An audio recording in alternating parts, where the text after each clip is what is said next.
Hello dear students, कैसे बच्चों आप सब। आपका बहुत बहुत स्वागत है हमारे इस ब्यूटीफुल चैनल पे जिसका नाम है एडोलॉन्चर। तो एडोलॉन्चर आपके लिए लाया है बायोमोलिक्यूल सीरीज, और बायोमोलिक्यूल में हम पढ़ने वाले हैं पूरा डिटेल में बायोमोलिक्यूल के सारे कंस्टिट्यूएंट जो हमारे सिलेबस में है। स्टार्ट करेंगे हम कार्बोहाइड्रेट्स से, एंड देन कार्बोहाइड्रेट्स के बाद में आएगा न्यूक्लिक एसिड, देन उसके बाद में vitamins proteins and enzymes, lipid, सारी चीज़ें हम कवर करेंगे वन बाय वन इस सीरीज में। ठीक है, तो पहले हम करते हैं यहाँ पे कुछ एनालिसिस, कुछ एक्सपेरिमेंट एक है जिसको हम समझते हैं। हम क्या करेंगे बेटा, एक लिविंग टिश्यू ले लेंगे, मतलब एक प्लांट का कोई टिश्यू ले लेंगे। ठीक है, ऊपर से वुड का पल्प ले लेंगे और उसको साथ में मिक्स करेंगे हम Cl3COOH। जैसे CH3COOH होता है एसिडिक एसिड, उसमें हमें Cl3H को हटा के सब्स्टिट्यूट कर देना है। इसको क्या बोलेंगे हम, ट्राई क्लोरो एसिडिक एसिड हमें मिक्स करना है। और ये मिक्स करने के बाद में हमें उसको ग्राइंड करना है। ठीक है, अब जो ग्राइंडेड प्रोडक्ट होगा उसको हमें फिल्टर करना है। एक फनल लेना है अच्छी सी, और इसके ऊपर में फिल्टर पेपर लगाना है, और फिर उसको हमें एक बीकर में जमा करना है। सर ये सब क्या करवा रहे हो? देखो बेटा, जब हम इसको फिल्टर कर लेंगे तो जो यहाँ जमा हो जाएगा उसको हम बोलेंगे फिल्ट्रेट। और जो ऊपर जमा रहेगा, जो आपको पता ही होगा कि फिल्टर जब हम करते हैं तो कुछ चीज़ें नीचे जमा हो जाती है, जिनका साइज छोटा होता है वो फिल्टर पेपर उसको अलाउ करता है, जिनका साइज बड़ा है वो वहीं पे ऊपर में रह जाते हैं ऐसे छोटे छोटे, इनको हम कहेंगे रेसिड्यू। इसके बेसिस पे हम समझने वाले हैं बायोमोलिक्यूल का क्लासिफिकेशन। और जैसे कि हमें पता ही है कि बायोमोलिक्यूल होता क्या है, जो लाइफ को सपोर्ट करने वाले मॉलिक्यूल्स है। बायो मतलब लाइफ के सपोर्ट करने वाले मॉलिक्यूल्स, जिसको अभी हमने कार्बोहाइड्रेट्स, प्रोटीन्स, विटामिन्स, लिपिड्स, ये सभी वहाँ पे आ जाते हैं। तो अगर हम रेसिड्यू के अंदर बात करें और इधर हम बात कर लेते हैं किसके, फिल्ट्रेट के अंदर, तो रेसिड्यू के अंदर बेटा कौन कौन है? रेसिड्यू के अंदर जिनका साइज बड़ा रहेगा ऑब्वियसली वो आएंगे रेसिड्यू के अंदर, मतलब जो ऐसे बायोमोलिक्यूल्स जो कि मैक्रोमोलिकुलर है। एंड फिल्ट्रेट के अंदर कौन है? जो माइक्रोमोलिकुलर है, जिनका साइज छोटा है। सर बताइए, आप कैसे डिसाइड कर रहे हो कि मैक्रोमोलिकुलर और माइक्रोमोलिकुलर कौन से हैं? बेटा, जो फिल्टर हुए है ये तो कैटेगरी हो जाएगी हमारे पास में। सेकंड थिंग, जिनका साइज अगर हम देखें, जिनका साइज 18 से 800 डाल्टन तक रहेगा वो माइक्रोमोलिकुलर में आ जाएंगे, और जिनका साइज 800 डाल्टन से ऊपर रहेगा वो मैक्रोमोलिकुलर में आ जाएंगे। एग्जांपल्स बताइए सर, जैसे कि पॉलीसैकेराइड्स हो गए, पॉलीसैकेराइड्स, एंड उसके बाद में प्रोटीन्स। देन लिपिड्स के बारे में हम, एक डिबेट रहती है लिपिड्स के बारे में, इसको हम समझाएंगे, ध्यान रखना। लिपिड्स के बारे में डिबेट रहती है कि इसको दोनों मान सकते हैं, क्यों ऐसा मान सकते हैं ये भी समझ लो। माइक्रोमोलिक्यूल में कौन से हैं? माइक्रोमोलिक्यूल में इनके मोनोमर्स, जैसे कि सिंपल शुगर्स हम बोल सकते हैं, monosaccharides, simple sugars. Then nucleotides जो कि क्या बनाते हैं न्यूक्लिक एसिड्स, डीएनए और आरएनए। देन उसके बाद अमाइनो एसिड्स की ये क्या बनाते हैं? प्रोटीन्स को बनाते हैं। एंड साथ ही साथ आपको सल्फेट्स और फॉस्फेट्स भी देखने को मिले नीचे, सल्फेट्स एंड फॉस्फेट्स, क्योंकि इनका साइज जो था वो छोटा था। ओके, लिपिड्स के बारे में क्या डिबेट है कि लिपिड्स का जो मोलिकुलर मास है वो 18 से 800 डाल्टन के बीच में आ रहा था, तो वो यहाँ आना चाहिए था, लेकिन वो यहाँ क्यों आया? क्योंकि जब वो फिल्टर प्रोसेस हो रहा था, तब उसने अपने अराउंड बना ली वेसिकल्स। क्या बना लिया? वेसिकल्स। और वेसिकल्स की वजह से उसका जो साइज है वो थोड़ा सा बड़ा हो गया, जिस वजह से ये ऊपर ही रह गया, इसलिए इसको मैक्रोमोलिकुलर नेचर में हमने डाला है। तो हम इनको डिटेल में सारी चीज़ें पढ़ने वाले हैं। इन माइक्रो से मैक्रोमोलिक्यूल्स कैसे बनते हैं, कौन सा बॉन्ड रहता है, क्या क्या होता है, ये सारी चीज़ें हम डिटेल में डिस्कस करने वाले बेटा। तो बने रहिए एडोलॉन्चर के साथ में। उसके पहले हम कुछ क्वेश्चंस दिए हैं, उन क्वेश्चंस को डील करते हैं। What are the main constituent of balance diet? Balance diet क्या होता है? जिसमें हमारे 7 इंपॉर्टेंट न्यूट्रिएंट्स प्रेजेंट रहते हैं, उस डाइट को हम बैलेंस डाइट बोलेंगे। जैसे सर बताइए 7 कौन से ऐसे न्यूट्रिएंट्स हैं जो हमें खाने चाहिए बैलेंस डाइट में? सबसे पहला कार्ब्स मतलब क्या? कार्बोहाइड्रेट। देन उसके बाद हमें खाना चाहिए विटामिन्स। थर्ड थिंग, हमें खाना चाहिए प्रोटीन्स। फैट। उसके बाद में फिफ्थ थिंग, मिनरल्स खाने चाहिए हमें। देन उसके बाद में सिक्स्थ, फाइबर्स डाइजेशन के लिए, बॉवल मूवमेंट के लिए, एंड H2 वाटर। ये 7 इंपॉर्टेंट न्यूट्रिएंट्स है जो कि हमें खाने के थ्रू हमेशा कंज्यूम करने ही चाहिए। What are the product of digestion of carbohydrate? Carbohydrate का होगा ग्लूकोज, फ्रुक्टोज, उसके बाद में गैलेक्टोज, जो सिंपल शुगर्स मोनोसाइक्राइड्स है, उनमें ये कन्वर्ट होते हैं डाइजेशन के बाद। Which constituent of diet is useful for building muscles build करने के लिए बेटा प्रोटीन चाहिए, ये तो पता होगा आपको, ये तो पता होगा। Which constituent of diet is a source of high energy? ये है कार्ब्स मतलब carbohydrates.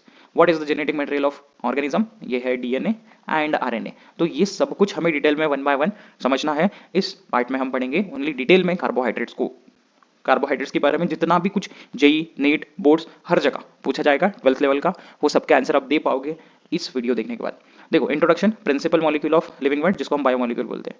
Bodies of living organism contain large number of different molecules. हमारे बॉडी में अलग अलग मॉलिक्यूल्स है जिनका स्ट्रक्चर भी अलग अलग है। They are also part of various physiological processes taking place in them.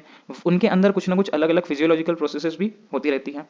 Primary structural material जो है ऑर्गेनिज्म का, स्ट्रक्चर कौन प्रोवाइड करता है? Protein and cellulose. तो प्रोटीन प्रोवाइड करेगा हमारे इसमें, ठीक है, एनिमल्स में, एंड सेलुलोज ये रहेगा कहाँ पे? प्लांट्स में। Bye means of unique process जिसको हम बोलते हैं फोटोसिंथेसिस। ये कौन परफॉर्म करेगा? Only plants. ये प्रोड्यूस करते हैं कार्बोहाइड्रेट्स को। प्लांट यूटिलाइज करते हैं minerals absorb by their roots. Soil के अंदर के जितने भी मिनरल्स हैं वो प्लांट्स एब्जॉर्ब करते हैं अपने रूट के थ्रू और प्रोटीन्स बनाते हैं। Lipids are the main ingredient of vegetable oil. Lipids मतलब ये किससे बनते हैं? फैटी एसिड से। लिपिड्स ये फैटी एसिड से बनते हैं। तो fatty acids are the monomer of lipids. तो ये इंग्रेडिएंट है कहाँ के? वेजिटेबल ऑयल के, मिल्क फैट के।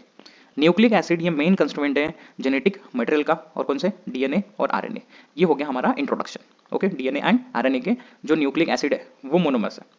एंड न्यूक्लिक एसिड किससे बनते हैं? न्यूक्लियोटाइड से। ये सब कुछ आप न्यूक्लियोटाइड के अंदर क्या रहता है? न्यूक्लियोसाइड एंड फॉस्फेट शुगर, ये सब कुछ आप डिटेल में पढ़ने वाले बेटा। In this chapter we are going to study some aspect of 3 principal biomolecule. 3 main हमारे बायोमोलिक्यूल को हम देखेंगे डिटेल में, कार्बोहाइड्रेट, प्रोटीन्स और न्यूक्लिक एसिड, और उसके बीच में आपको विटामिन, लिपिड्स, एंजाइम्स, हार्मोन्स, इन सब के बारे में भी पढ़ने को मिलेगा। चलिए आगे बढ़ते हैं। तो हमारी गाड़ी की शुरुआत करते हैं कहाँ से? कार्बोहाइड्रेट से। ये कार्बोहाइड्रेट क्या होता है? नाम में ही छुपा हुआ कार्बो। कार्बो का मतलब क्या? कार्बन, कार्बन, एंड हाइड्रेट्स का मतलब होता है वाटर, वाटर। तो हम क्या बोल सकते हैं इसको? Hydrates of water, sorry hydrates of carbon, मतलब कार्बन के अंदर पानी डाला गया है। इसका फार्मूला क्या होगा जनरल? CxH2O, CxH2O। ओके, या फिर हम बोल सकते हैं CnH2nOn, CnH2nOn। जो ये फार्मूला फॉलो करेंगे वो कार्बोहाइड्रेट हो सकते हैं बेटा, हो सकते हैं, होंगे नहीं, हमेशा नहीं होंगे। बिकॉज अगर हम यहाँ पे ऐसा लिखते हैं C2H2O2, C2H2O2, इसका जो आप निकालोगे एंड में तो वो बनेगा CH3COOH, जिसका मतलब होता है एसिटिक एसिड। एसिटिक एसिड, और एसिटिक एसिड जो है वो कार्बोहाइड्रेट नहीं है, लेकिन वो ये फार्मूला रिप्रेजेंट कर रहा है। तो जरूरी नहीं है कि ये फार्मूला जो रिप्रेजेंट करेंगे वो 100% कार्बोहाइड्रेट होंगे, हो सकते हैं, हो सकते हैं, ठीक है, क्लियर इतना। सबसे सिंपलेस्ट जो कार्बोहाइड्रेट हम देखते हैं वो है ग्लिसरॉल्डिहाइड। तो कार्बोहाइड्रेट को शुरुआत करते हैं हम यहाँ से शुरुआत करते हैं। देखो इस फार्मूले में जो हमने ऊपर लिखा है CnH2nOn, इसमें सिंपलेस्ट n की वैल्यू आप 3 लिख सकते हो, मिनिमम n की वैल्यू आप 3 लिख सकते हो। अगर n की वैल्यू 3 लिखते हो तो फार्मूला क्या बनेगा? C3H6O3, C3H6O3, और इसको आप ऐसा लिख सकते हो C3H2O, यहाँ पे आ जाएगा कितना? 3। अब ये क्या होता है? इसको हम कहते हैं ग्लिसरॉल्डिहाइड। ये है ग्लिसरॉल्डिहाइड, और glyceraldehyde is the parent for all glucose. All glucose, सभी ग्लूकोज का, सभी जितने भी मोनोसैकेराइड्स है सबका पैरेंट जो होगा वो रहेगा कौन? ग्लिसरॉल्डिहाइड। और कौन सा glyceraldehyde? D glyceraldehyde, D glyceraldehyde. अब ये डी ग्लिसरॉल्डिहाइड क्या है समझिए, यहाँ पे डी और एल कॉन्फिगरेशन यहाँ समझा रहे हैं आपको। यहाँ निकालना है ऐसा कुछ, यहाँ देना है OH राइट साइड में, ऊपर में CHO, यहाँ पे CH2OH, और यहाँ देना है आपको H। OH अगर आ गया तो दूसरी साइड आ जाएगा H। अब बेटा ध्यान दीजिए, जब भी ऐसा रहता है कि 3 कार्बन है यहाँ पे और यहाँ हमेशा OH नीचे से, क्योंकि यहाँ पे तो एक ही कार्बन बीच में आ रहा है। अगर 5-6 कार्बन रहते तो आप क्या करोगे? सबसे लास्ट वाला जो कार्बन है उसको आप कायरल कार्बन बोलोगे। क्यों कायरल कार्बन बोलोगे? क्योंकि इसकी चारों वैलेंसीज अलग अलग ग्रुप से होगी। यहाँ देखो हाइड्रोजन से, यहाँ CHO से, यहाँ OH से, यहाँ CH2OH से, तो अलग अलग है चारों, इसलिए कायरल कार्बन है। और कायरल कार्बन के ऊपर रहता है एस्टेरिक का मार्क, एस्टेरिक कहते हैं इसको। कायरल कार्बन को दिखाने के लिए एस्टेरिक का सिंबल डाला जाता है ऊपर में। ओके, तो देखिए अब ये CH2OH के जस्ट ऊपर वाला जो OH है वो अगर राइट साइड में है, तो हम उसको कहेंगे क्या? D configuration, D configuration. And अगर लेफ्ट साइड में है तो हम उसको क्या कहेंगे? L configuration. तो जितने भी मोनोसैकेराइड्स हैं वो डी ग्लिसरॉल्डिहाइड के बच्चे हैं। डी ग्लिसरॉल्डिहाइड ये मेन पैरेंट रहेगा सभी तरीके के मोनोसैकेराइड्स का। देन आगे बढ़ते हैं हम, तो इसी में क्या करेंगे हम? देखिए n की वैल्यू अगर 4 हो जाती है, तो इसके 2 कॉन्फिगरेशंस आपको देखने को मिल सकते हैं। 2 कॉन्फिगरेशन देखने को मिलेंगे। एक हो सकता है हम OH बढ़ा दें यहाँ पे, और OH कहाँ बढ़ाए? राइट साइड में, और यहाँ नीचे रहेगा CH2OH, यहाँ जाएगा H, यहाँ जाएगा H, और ऊपर में CHO, 4 कार्बन जब आते हैं तो हम इसको नाम दे सकते हैं इरिथ्रोज। तो बेटा ध्यान रखना, अगर ये जो OH आपने एक्स्ट्रा लगाया है वो राइट साइड में ही आया तब आप बोलोगे इरिथ्रोज। उल्टा भी हो सकता है ना, ये OH यहाँ भी आ सकता है, तो आप इसको बोलोगे थ्रियोज। ऊपर में CHO, नीचे क्या आ जाएगा? CH2OH, इसका क्या नाम रहेगा? थ्रियोज। और ये कौन सा थ्रियोज है, इसका लास्ट वाला वेज कहाँ पे है, राइट साइड में, तो डी थ्रियोज, और ये होगा डी इरिथ्रोज। ओके, इनके बारे में हम डिटेल में सब कुछ पढ़ेंगे, आपको एक ट्रिक मिल जाएगी जितने भी मोनोसाइक्राइड्स हैं 3 से लेकर 6 तक। देन फिफ्थ वाले के लिए देख लीजिए, फिफ्थ वाले में क्या होगा, 5 कार्बन अगर रहते हैं, इनका फार्मूला क्या आएगा, इसके अकॉर्डिंग देख लिया, पहले 4 वाले के लिए फार्मूला बना लेते हैं, C4 यहाँ आ जाएगा H2O4, C4H2O4। ओके, 5 वाले के लिए क्या हो जाएगा, C5H2O5, C5H2O5। देखो अगर हम यहाँ 5 कार्बन की ले लें, 1 2 3 बीच में, ये हो जाएगा क्या, CHO, यहाँ पे आ जाएगा CH2OH, यहाँ OH, यहाँ OH और यहाँ OH, तो ये बन जाएगा राइबोज। क्या बन जाएगा, राइबोज। ओके, अब राइबोज में कॉन्फ़िगरेशन आप चेंज कर लोगे OH की, तो आपको अराबिनोज मिलेगा। अराबिनोज देखो 5 कार्बन पे आपको 4 तरीके के मिलते हैं कॉन्फ़िगरेशंस, एक रहेगा राइबोज जो कि आपने देख लिया, राइबोज के बाद में आ जाएगा अराबिनोज, अराबिनोज, देन उसके बाद में आ जाएगा लैक्टोज, लैक्टोज, जाइलोज। इन सबको हम एंड में डिटेल में समझने वाले हैं, इसको सेपरेट वीडियो में हम लेंगे कि ऑल टाइप ऑफ जो मोनोहाइड्रेट्स हैं, मोनोसैक्राइड्स है, उनकी ट्रिक क्या है लर्न करने की, बहुत ही अच्छे से समझेंगे हम। एंड लास्ट हम जो पूरा डिटेल में पढ़ने वाले हैं, जहाँ n की वैल्यू आने वाली है 6, तो वो आ जाएंगे क्या, n की वैल्यू जहाँ पे 6 आएगी वो रहेंगे बेटा C6, यहाँ पे आ जाएंगे C6H2O6, जिनको हम पढ़ेंगे glucose, glucose, fructose, galactose, galactose, ये सब आने वाले। और इनमें 2 अलग अलग फंक्शनल ग्रुप भी रहते हैं, जैसे आप सब देख रहे हो यहाँ पे CHO, तो इनमें अल्डिहाइड फंक्शनल ग्रुप भी रहेगा और कीटोन फंक्शनल ग्रुप भी रहेगा। अल्डिहाइड वाले को बोलेंगे हम अल्डोज, अल्डोज, और कीटोन वाले को कीटोस। तो डिटेल में हमारा पूरा क्लास होगा यहाँ पे, आगे बढ़ते हैं हम, और ये सारी चीजें आप स्क्रीनशॉट ले लीजिए, इसको नोट कर लीजिए। चलो कार्बोहाइड्रेट्स के बारे में हम समझते हैं डिटेल में। तो कार्बोहाइड्रेट्स ये सिंपल केमिकल रिएक्शंस से बनते हैं। Mini carbohydrates understood that, carbohydrate नाम क्यों पड़ा कि ये पॉलीहाइड्रोक्सी रहते हैं। ठीक है, पहली बात तो ये प्रॉपर्टी में नोट करते रहिए कि कार्बोहाइड्रेट में पॉलीहाइड्रोक्सी मतलब बहुत सारे OH ग्रुप रहेंगे, और इसमें मेन फंक्शनल ग्रुप अल्डिहाइड का हो सकता है या कीटोन का हो सकता है, दोनों। जैसे अल्डिहाइड के एग्जांपल में हम ग्लूकोज को लेते हैं, कीटोन के एग्जांपल में हम फ्रुक्टोज को लेते हैं, या फिर ऐसे कंपाउंड्स जिनको हाइड्रोलाइज किया गया तो वो ये सब कुछ देते हैं, जिनमें ये सब कुछ है उसको तो हम कार्बोहाइड्रेट बोलेंगे, या फिर जिसको हम हाइड्रोलाइज करेंगे तो वो ये सब कुछ देगा, उसको भी हम कार्बोहाइड्रेट बोलेंगे। सम कार्बोहाइड्रेट जैसे कि ग्लूकोज, फ्रुक्टोज, इनका टेस्ट स्वीट होता है, इसलिए इनको शुगर्स भी कहते हैं, और इसके लिए नाम में आपको ओस जो दिख रहा है ना, ओस, ये स्वीट टेस्ट की वजह से ही है, तो ओस जो है वो स्वीट टेस्ट की वजह से। The most commonly use sugar, सबसे ज्यादा हम सुक्रोज को यूज करते हैं, और बेटा सुक्रोज बताए किससे बनता है, ग्लूकोज और फ्रुक्टोज से। सुक्रोज ये डाइसैकेराइड है जो कि ग्लूकोज और फ्रुक्टोज से बनता है, सारी चीजें आपको आने वाली डिटेल में। Which is obtained from sugar cane, या फिर शुगर बीट से मिलता है सुक्रोज। जो शुगर प्रेजेंट रहता है मिल्क में उसको बोलते हैं लैक्टोज, और लैक्टोज भी बेटा डाइसैकेराइड है जो कि गैलेक्टोज और ग्लूकोज से बनता है। देखो लैक्टोज, लैक्टोज एंड में आ रहा है ना, टोज, ये तो आप ध्यान रखना, गैलेक्टोज जो कि गैलेक्टोज के अंदर आ जाएगा लैक्टोज, और ग्लूकोज दोनों जीजी से बनता है लैक्टोज। ओके, इस केस में बीटा रहेंगे दोनों, सब कुछ अल्फा बीटा सब कुछ समझेगा आपको। ग्रीक वर्ड शुगर का मतलब होता है सैक्रोन, सैक्रोन, और सैक्रोन से उसका नाम पड़ गया saccharides, saccharides. Origin of term carbohydrate, अब देखो कार्बोहाइड्रेट नाम कैसे पड़ा, ये पता चला उनके मॉलिक्यूलर फार्मूला से, CxH2O से, मतलब hydrates of carbon. For example glucose में आप देखोगे तो C6H12O6, ये फार्मूला ग्लूकोज का है, एज अ कार्बोहाइड्रेट हम रिप्रेजेंट कर रहे हैं इसको, तो C6H2O6। सुक्रोज का देखोगे तो C12H22O11, और इसको हाइड्रेट्स में रिप्रेजेंट करोगे तो C12H2O11। स्टार्च का फार्मूला C6H10O5N या फिर C6H2O5N, ऐसे रिप्रेजेंट कर सकते हैं, ये स्टार्च का जनरल फार्मूला। तो सभी कार्बोहाइड्रेट जो है वो हाइड्रेट्स ऑफ कार्बन रिप्रेजेंट किए जा सकते हैं, कुछ एक्सेप्शंस भी है जो कि मैंने स्टार्टिंग में आपको बता दिए हैं। आगे देखो, observe the follow structural formula carefully, और इसके आंसर देना है, आंसर देना, ठीक है। ऑब्जर्व कर लिया हमने कि ये ग्लूकोज है, ये फ्रुक्टोज है, और ये राइबोज है। राइबोज में कितनी रहेगी, 5, इसलिए इसको पेंटोज बोलेंगे, pentose sugar. How many OH group are present in glucose, fructose and ribose respectively.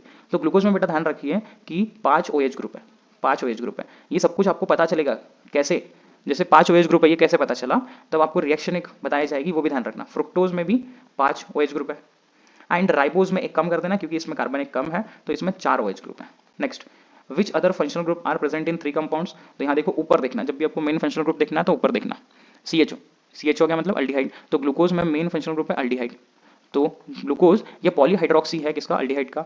यहाँ देखो अगर कीटोन लगा है तो सेकंड कार्बन पे देखना, तो ये कीटोन, और यहाँ देखो पहले कार्बन पे आपको CHO दिख गया तो ये हो जाएगा अल्डिहाइड। तो राइबोज भी क्या है, अल्डिहाइड। बेटा राइबोज के बारे में इंटरेस्टिंग थिंग बताएं तो राइबोज ही RNA में रहता है, RNA में रहता है, और इसके सेकंड पोजीशन से जब हम ऑक्सीजन हटा देते हैं तो वो बन जाता है डीऑक्सीराइबोज, डीऑक्सीराइबोज। 2-deoxyराइबोज। सब कुछ हमें इस चैप्टर के एंड तक समझ जाएगा अच्छे से। इसको नोट कर लीजिए, कुछ भी आपको यहाँ से इंपॉर्टेंट लगता है स्क्रीनशॉट ले लीजिए। हम बढ़ते हैं आगे। चलिए, तो हमारी गाड़ी आ गई है कहाँ पे, क्लासिफिकेशन ऑफ कार्बोहाइड्रेट्स पे। और पूरा हम क्लासिफिकेशन कार्बोहाइड्रेट और कार्बोहाइड्रेट के बारे में ही डिटेल में समझने वाले हैं। कार्बोहाइड्रेट ये क्लासिफाई होते हैं 3 बड़े हिस्सों में on according to behaviour of hydrolysis. उसमें पानी में डाल दिया हमने, उनको पानी में डाल दिया तो कितने तरीकों से ये होते हैं, इनके बेसिस पे हमें 3 क्लासिफिकेशन दिए गए हैं। वो है मोनोसैकराइड्स। मोनो का मतलब देखो, मोनो का मतलब होता है सिंगल, सिंगल सैकराइड्स मतलब सिंगल, इसमें आपको सैकराइड्स देखने को मिलेंगे, कार्बोहाइड्रेट देखने को मिलेंगे। ऑलिगो का मतलब होता है बेटा फ्यू, फ्यू तो आपको कुछ कुछ देखने को मिलेंगे। कुछ मतलब कितना, 2 से लेकर 10 तक।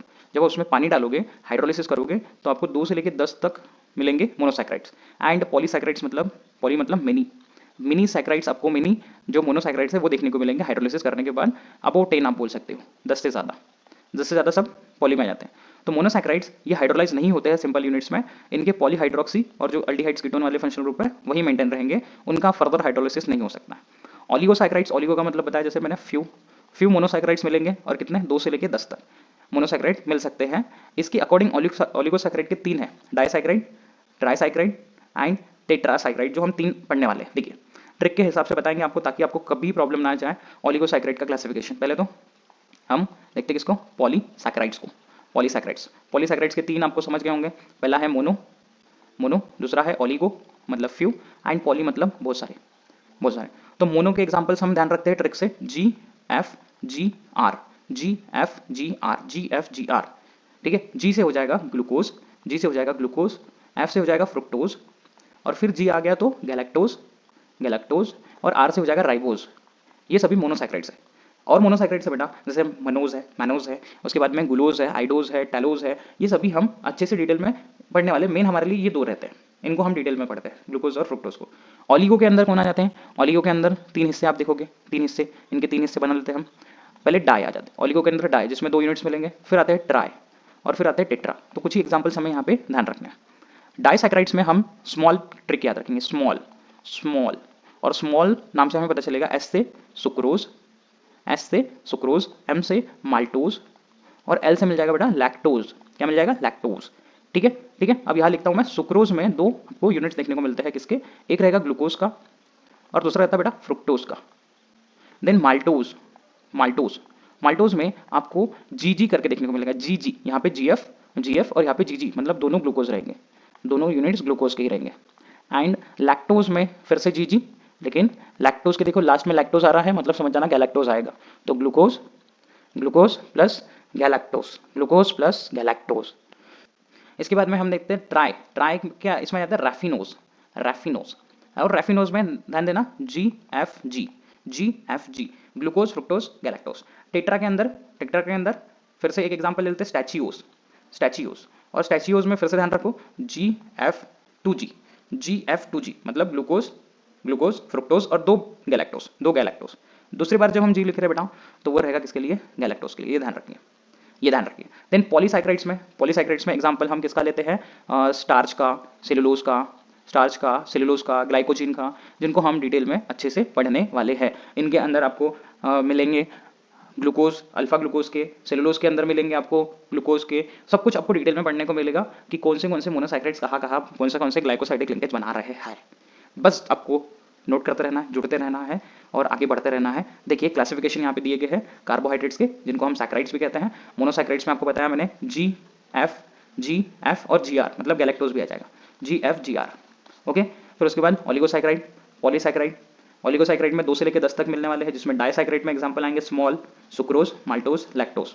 सुक्रोज बनेगा एक ग्लूकोज और एक फ्रुक्टोज से, माल्टोज बनेगा दोनों ग्लूकोज से, और लैक्टोज में ग्लूकोज और गैलेक्टोज आएंगे। देन उसके बाद में हम देखने वाले रैफिनोज, रैफिनोज में ग्लूकोज, फ्रुक्टोज, गैलेक्टोज, जी एफ जी, और यहाँ पे भी जी एफ जी, मतलब एक ग्लूकोज, एक फ्रुक्टोज और एक दो गैलेक्टोज।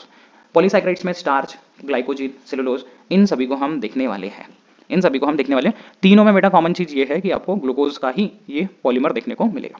अब वो अल्फा ग्लूकोज है, बीटा ग्लूकोज है, सर ये अल्फा बीटा क्या होता है, बताएंगे, बताएंगे। चीज़ें बहुत ईजी है और बहुत सारी है, जो कि बहुत आसानी से आपको समझ जाएगी, क्योंकि हम आपको समझा रहे हैं। ठीक है। चलिए ये आप रीड कर लीजिएगा कि 20 मोनोसाइक्राइड्स जो है, अबाउट 20 डिफरेंट टाइप्स ऑफ मोनोसाइक्राइड्स आपको मिलते हैं, 20 अलग अलग, और 20 के 20 गारंटीड आपको ट्रिक के साथ मैं बताऊंगा। आप कभी नहीं भूलोगे अगर आप ये पूरा अच्छे से देख लेते हो तो। डाइसाइक्राइड्स ये मोस्ट कॉमन जो ओलिगोसाइक्राइड्स है उनको हम देखते हैं। ट्राइसाइक्राइड्स के बारे में नहीं पढ़ना हमें, ना ही टेट्रा के बारे में पढ़ना है। 2 मोनोसाइक्राइड्स यूनिट ये मिलते हैं हमें डाइसाइक्राइड में। पॉलीसाइक्राइड्स में हम 3 को पढ़ेंगे, स्टार्च, सेलुलोज और ग्लाइकोजन को। अब नॉमेनक्लेचर कैसा होता है मोनोसाइक्राइड्स का वो देख लो। तो मोनोसाइक्राइड्स का जो नाम है वो है ग्लाइकोज, ग्लाइकोज, ठीक है। जनरल नाम हम क्या बोलते हैं, ग्लाइकोज। ग्लिसरल्डिहाइड के ये बच्चे हैं। मोनोसाइक्राइड्स जिनमें अल्डिहाइड है उसको हम बोलेंगे अल्डोज, और ऐसे मोनोसाइक्राइड जिसमें कीटोन है उसको हम क्या बोलेंगे, कीटोज। तो 2 कार्बोनिल ग्रुप्स हो सकते हैं, अल्डोज भी हो सकता है, कीटोज भी हो सकता है। अल्डोज का एग्जांपल आप ग्लूकोज देखना, और कीटोज का एग्जांपल आप फ्रुक्टोज देखना। ये नेम्स आगे हो सकते हैं इनके कार्बन के ऊपर, कितने कार्बन है। जैसे ग्लूकोज में 6 कार्बन है, इसलिए हम बोलेंगे अल्डोहेक्सोज, अल्डोहेक्सोज, ठीक है। जैसे राइबोज में 5 कार्बन है तो अल्डोपेंटोज हो जाएगा वो। देन उसके बाद फ्रुक्टोज में कीटोन है और 6 कार्बन है तो कीटोहेक्सोज। तो classification on the basis of functional group हमने देख लिया यहाँ पे कि कितने रहने वाले हैं इसमें, एंड साथ ही साथ यहाँ पे अल्डोज होगा या फिर कीटोज होगा। अल्डिहाइड है तो अल्डोज, कीटोन है तो कीटोज। Okay, clear. चलिए आगे बढ़ते हैं हम। इनके नाम क्या आ जाएंगे, आईयूपीएसी नेम वो आप बताइए। इसमें कितने कार्बन है, कितने कार्बन है, 3 कार्बन। तो ये हो जाएगा अल्डो, अल्डो ट्राइओज, अल्डो ट्राइओज, जो कि ग्लिसरल्डिहाइड है, जो कि ग्लिसरल्डिहाइड है। देन यहाँ कितने कार्बन है, काउंट कीजिए, काउंट कीजिए। 3 आगे बीच में, 4, 5, तो ये हो जाएगा अल्डो, क्योंकि यहाँ पे अल्डिहाइड है बेटा, अल्डिहाइड ऊपर रहेगा हमेशा अल्डिहाइड। अल्डो पेंटोज, जो कि राइबोज का स्ट्रक्चर रहता है। राइबोज भी हो सकता है, बीच में आपको मिल सकता है वो, राइबोज के साथ साथ में अराबिनोज भी हो सकता है उसका ही, जब OH की पोजीशन चेंज हो जाएगी। जाइलोज भी हो सकता है एंड लैक्सोज भी हो सकता है। यहाँ देखो, अब यहाँ ध्यान देना कि कीटोन फंक्शनल ग्रुप आ गया तो ये हो जाएगा कीटो, और मेन कार्बन कितने हैं, 1, 2, और यहाँ पे 4, कितने हो गए, 6 और ये 7, तो अल्डो हेप्टोस, अल्डो हेप्टोस 5 और ऊपर में 2 7। हमें ये CO वाला भी काउंट करना पड़ता है। ग्लूकोज, अब कहानी स्टार्ट होगी कहाँ से, ग्लूकोज से। ओके, तो यहाँ तक आपको इंट्रोडक्शन अच्छे से समझ गया होगा, आई होप कोई प्रॉब्लम नहीं होगी। अब आगे बढ़ रहे हैं हम किसमें, ग्लूकोज की तरफ। ग्लूकोज, तो ग्लूकोज ये नेचर में ऑकर होता है फ्री स्टेट में या कंबाइंड स्टेट में भी। अब कंबाइंड स्टेट में वो मिलेगा हमें सुक्रोज में और स्टार्च में। तो पहला हमारा टॉपिक जो रहेगा वो यही रहेगा कि प्रिपरेशन ऑफ ग्लूकोज, कि ग्लूकोज को हम बनाएंगे कैसे। पहले टॉपिक है ग्लूकोज को 2 चीज़ों से बना सकते हो आप, एक तो सुक्रोज से बना सकते हो और दूसरी चीज़ आप बना सकते हो कहाँ से, स्टार्च से। और दोनों में आपको एक एसिड के नाम ध्यान रखना है। जैसे आप अगर बना रहे हो सुक्रोज से तो आप यहाँ एसिड ध्यान रखोगे, क्योंकि एसिड की जरूरत पड़ती है। एसिड का नाम रखोगे HCl या फिर H2SO4, HCl या फिर H2SO4। चलो यहाँ पे आपको एंजाइम की भी जरूरत पड़ सकती है, वो सब कुछ पढ़ेंगे। इन्वर्टेज एंजाइम के प्रेजेंस में भी हो सकता है। सुक्रोज हाइड्रोलाइज किया गया गर्म पानी में डाइल्यूट HCl के साथ या फिर सल्फ्यूरिक एसिड के साथ 2 घंटे तक, तो वो हाइड्रोलिसिस करने के बाद कन्वर्ट हो जाएगा 2 तरीकों में, ग्लूकोज में और फ्रुक्टोज में। तो बेटा यही से आप माइंड में डाल लो कि जो सुक्रोज है वो एक डाइसाइक्राइड है, और जब इसको हाइड्रोलाइज किया गया तो ये मिलेगा ग्लूकोज, और साथ ही साथ मिलेगा हमें फ्रुक्टोज। हमें चाहिए क्या था बेटा, हमें चाहिए था ग्लूकोज, उसके साथ साथ तो फ्रुक्टोज भी आ गया, फ्रुक्टोज भी आ गया, तो फ्रुक्टोज को अलग निकालना पड़ेगा हमें। अलग निकालने के लिए क्या करेंगे हम, इसमें इथेनॉल डाल देंगे, इस पूरे मिक्सचर में हम डाल देंगे इथेनॉल। इथेनॉल, इथेनॉल डालने के बाद क्या होगा कि ये जो फ्रुक्टोज है वो इथेनॉल में मिक्स हो जाएगा, इसमें मिक्स हो जाएगा, ये इसमें सोलुबल रहेगा, और ग्लूकोज जो है वो सोलुबल नहीं रहेगा, तो इसकी बन जाएंगी PPT, PPT मतलब प्रेसिपिटेशन, और इसको हम फिर फिल्टर कर लेंगे।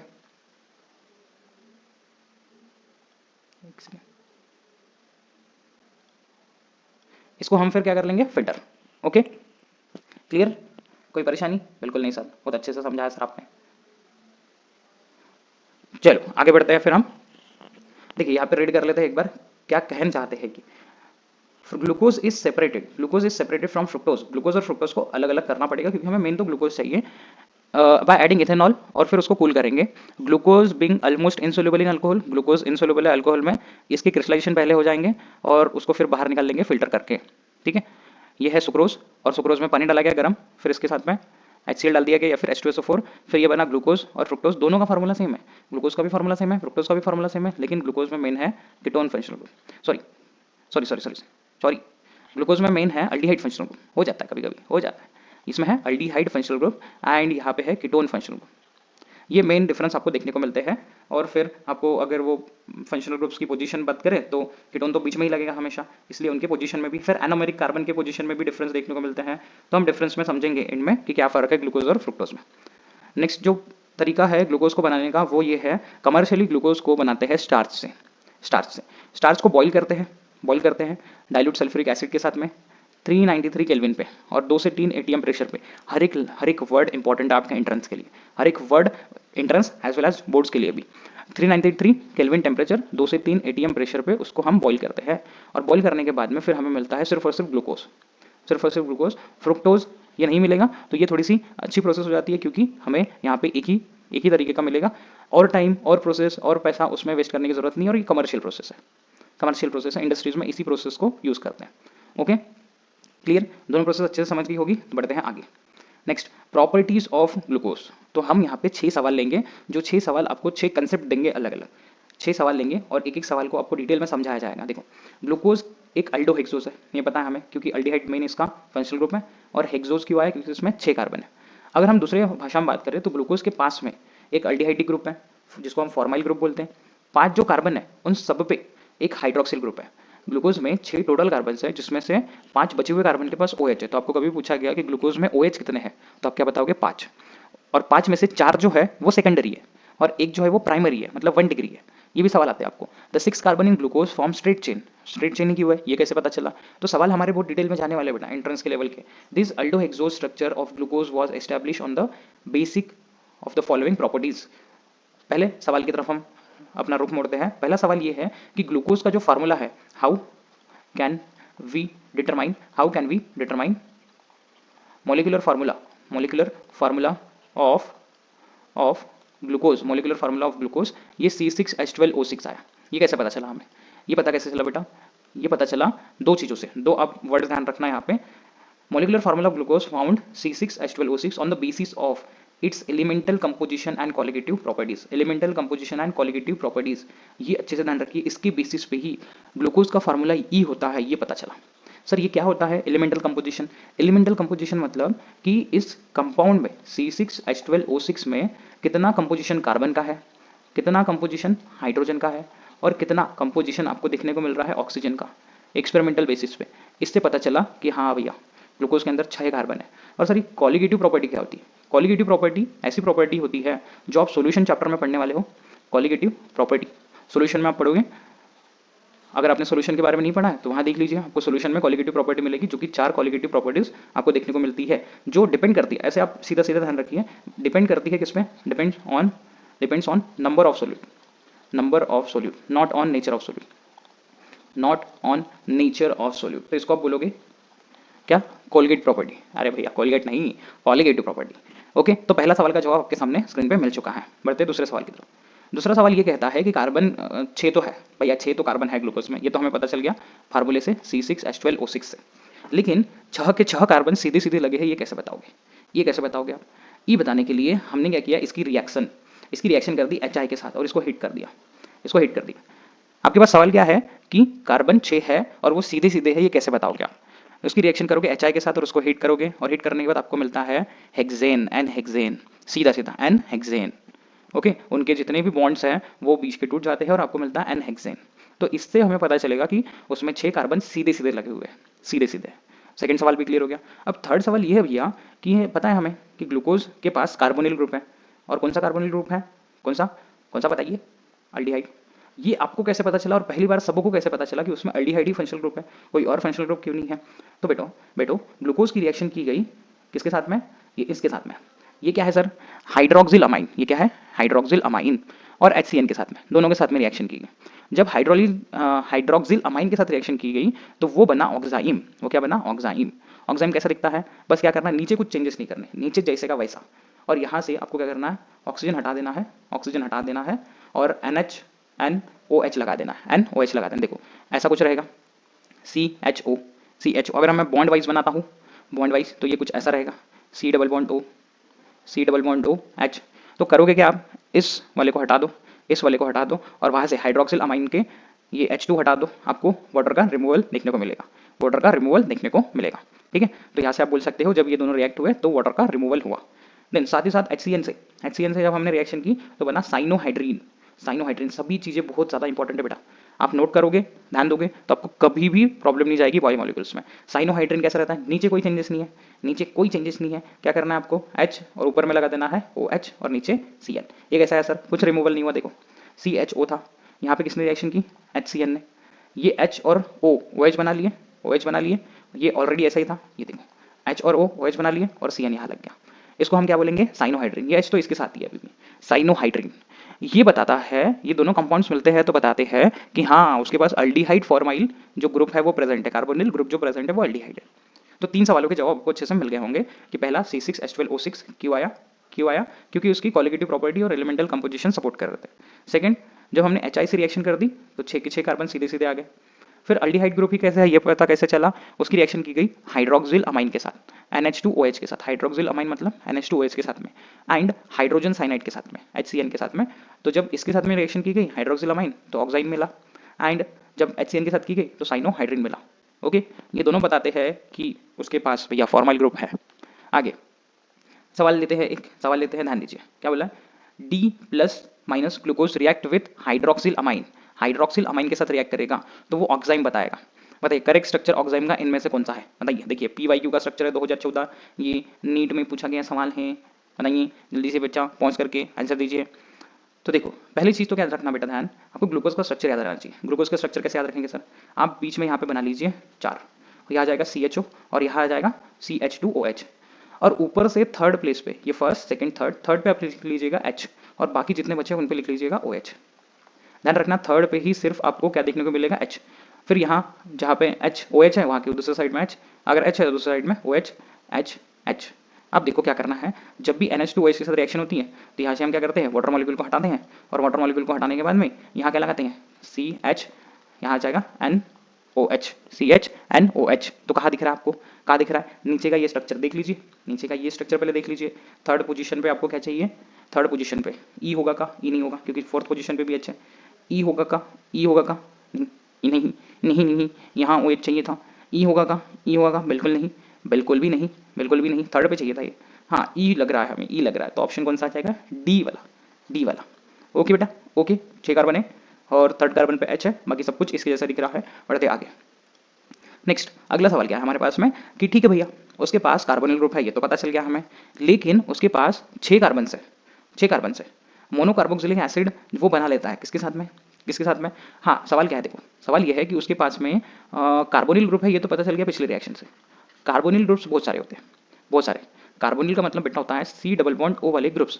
ये तो कार्बोक्सिलिक भी होता है, अल्डिहाइड भी, कीटोन भी, अमाइड्स भी, असाइल क्लोराइड भी, ईस्टर भी, ऐसे बहुत सारे हो जाते हैं। तो उनमें से अल्डिहाइड ही है, ये कैसे पता चलेगा, ये पता चला जब इसकी रिएक्शन, ग्लूकोज की reaction mild oxidising agent bromine water के साथ की गई।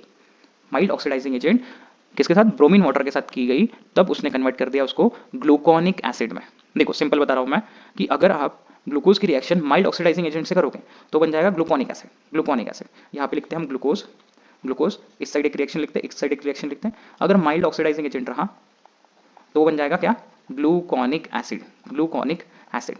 और अगर अच्छा खासा एजेंट रहा, स्ट्रॉन्ग ऑक्सीडाइजिंग एजेंट जैसे कि कंसंट्रेटेड HNO3, तो ये बन जाएगा सैकेरिक एसिड, सैकेरिक एसिड, सैकेरिक एसिड। और इसके थ्रू भी डायरेक्ट सैकेरिक एसिड बन सकता है अगर वहाँ पे कंसंट्रेटेड HNO3 आया तो, कंसंट्रेटेड HNO3 आया तो।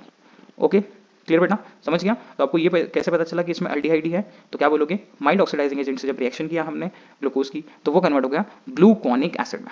और ग्लूकोनिक एसिड बताता है हमें कि इसमें फॉर्माइल ग्रुप प्रेजेंट है। और हमने अल्कोहल फिनॉल ईथर में पढ़ा है कि हमेशा जब भी हम अल्डिहाइड का ऑक्सीडेशन करेंगे, ऑक्सीडेशन करेंगे तो ये हमें प्रोवाइड करेगा क्या, कार्बोक्सिलिक एसिड, कार्बोक्सिलिक एसिड। और नीचे में कुछ चेंजेस नहीं करना है, नीचे के जो 5 कार्बन है उसमें कुछ चेंजेस नहीं करना है, आपको बस चेंजेस करना है पहले कार्बन पे। नेक्स्ट, अब नेक्स्ट अच्छा सवाल आ रहा है यहाँ पे, एक अच्छा सवाल आ रहा है। हाँ इस सवाल को हम यहाँ इसको लेके करते हैं, इसको लेके करते हैं। देखिए ग्लूकोज के अंदर 5 हाइड्रोक्सिल ग्रुप है, ये कैसे पता चला, ग्लूकोज के अंदर 5 हाइड्रोक्सिल ग्रुप है ये तो पता है हमें। और उसमें से भी आगे सवाल बनेगा कि ठीक है भैया 5 है तो उसमें से 4 जो है वो 2 डिग्री है और एक जो है वो 1 डिग्री है, ये कैसे पता चला। ठंड रखिए, हम सब कुछ अच्छे से समझाते हैं आपको।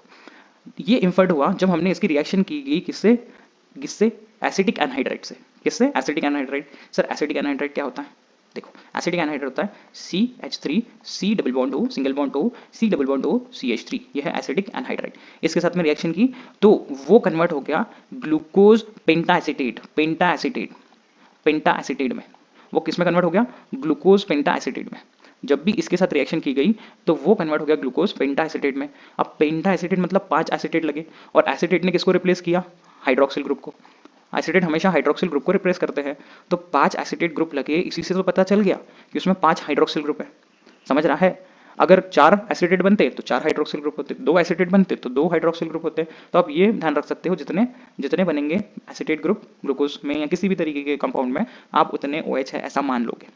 ठीक है, क्लियर क्लियर। तो आप प्रोडक्ट के नाम सब कुछ अच्छे तरीके से ध्यान रखोगे तो आपको कोई भी प्रॉब्लम नहीं जाएगी। ग्लूकोज में एसिटेट मिला तो आप समझ जाओगे कि हाँ भैया इसमें 5 OH की स्थापना हुई है।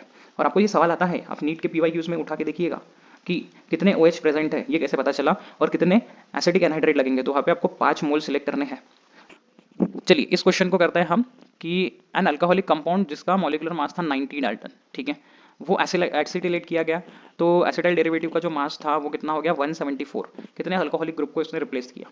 सवाल बहुत आसान है। पहले तो आप एसिटाइल ग्रुप निकालिए, कौन सा होता है एसिटाइल, COCH3। इसका आप मॉलिक्यूलर मास लिखिए, COCH3 का मॉलिक्यूलर मास बताइए कितना आएगा, तो 12 प्लस 16 प्लस यहाँ पे आ जाएंगे कितना 12, फिर से कार्बन का और 3, ये हो जाएगा कितना 28 प्लस 12 40 43। और ये ध्यान रखना कि जब COCH3 ज्वाइन होगा तो वो एक H को लूज करेगा, तभी तो ज्वाइन होने वाला है वहाँ पे, तो COCH2 ज्वाइन होने वाला है। मतलब आप -1 करोगे किसके लिए, फॉर हाइड्रोजन, तो 42, तो कितना आ जाएगा 42। इतना आप फटाक से निकाल सकते हो, या फिर माइंड में आप 42 रख लो, अगर आपके पास ऑप्शंस है तो आप 42 रख लो।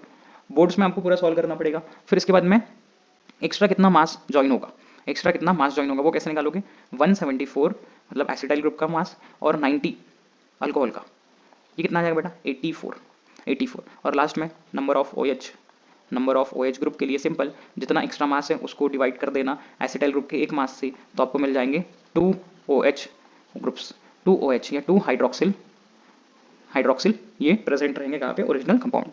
पहले आप क्या करोगे, COCH3 ये ज्वाइन होने वाला है, तो CH2 ज्वाइन होगा क्योंकि एक हाइड्रोजन निकल जाएगा ज्वाइन होते वक्त। कितना मास ज्वाइन होता है फिर 42, ये पूरा एसिटाइल पार्ट का है, ये पूरा अल्कोहलिक पार्ट का है, तो एक्स्ट्रा इतना ज्वाइन होता है पूरे इसमें, पूरे कंपाउंड में एक्स्ट्रा इतना है। एक इस पे 42, पूरे इस पे 84, डिवाइड कर लिया 2 मिल गए।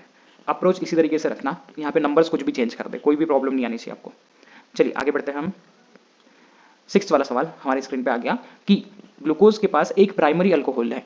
हाँ, ग्लूकोज के पास 5 टोटल अल्कोहलिक ग्रुप है, OH ग्रुप है, जिसमें से एक प्राइमरी है लास्ट में, जो आप देखते हो यही वाला ये प्राइमरी है। बीच में जितने भी 4 आते हैं ना वो सेकेंडरी है, 2 डिग्री है। ये कैसे पता चला कि ये प्राइमरी है, तो देखो आपको ऑलरेडी मैंने पहले रिएक्शन बता दिया था कि जब ग्लूकोज की रिएक्शन हम स्ट्रॉन्ग ऑक्सीडाइजिंग एजेंट से करेंगे, तो वो कन्वर्ट हो जाएगा सैकेरिक एसिड में। सेम टू सेम जब हम ग्लूकोनिक एसिड की भी रिएक्शन करेंगे इसी एजेंट के कॉन्टैक्ट में, तो वो भी कन्वर्ट होगा सैकेरिक एसिड में।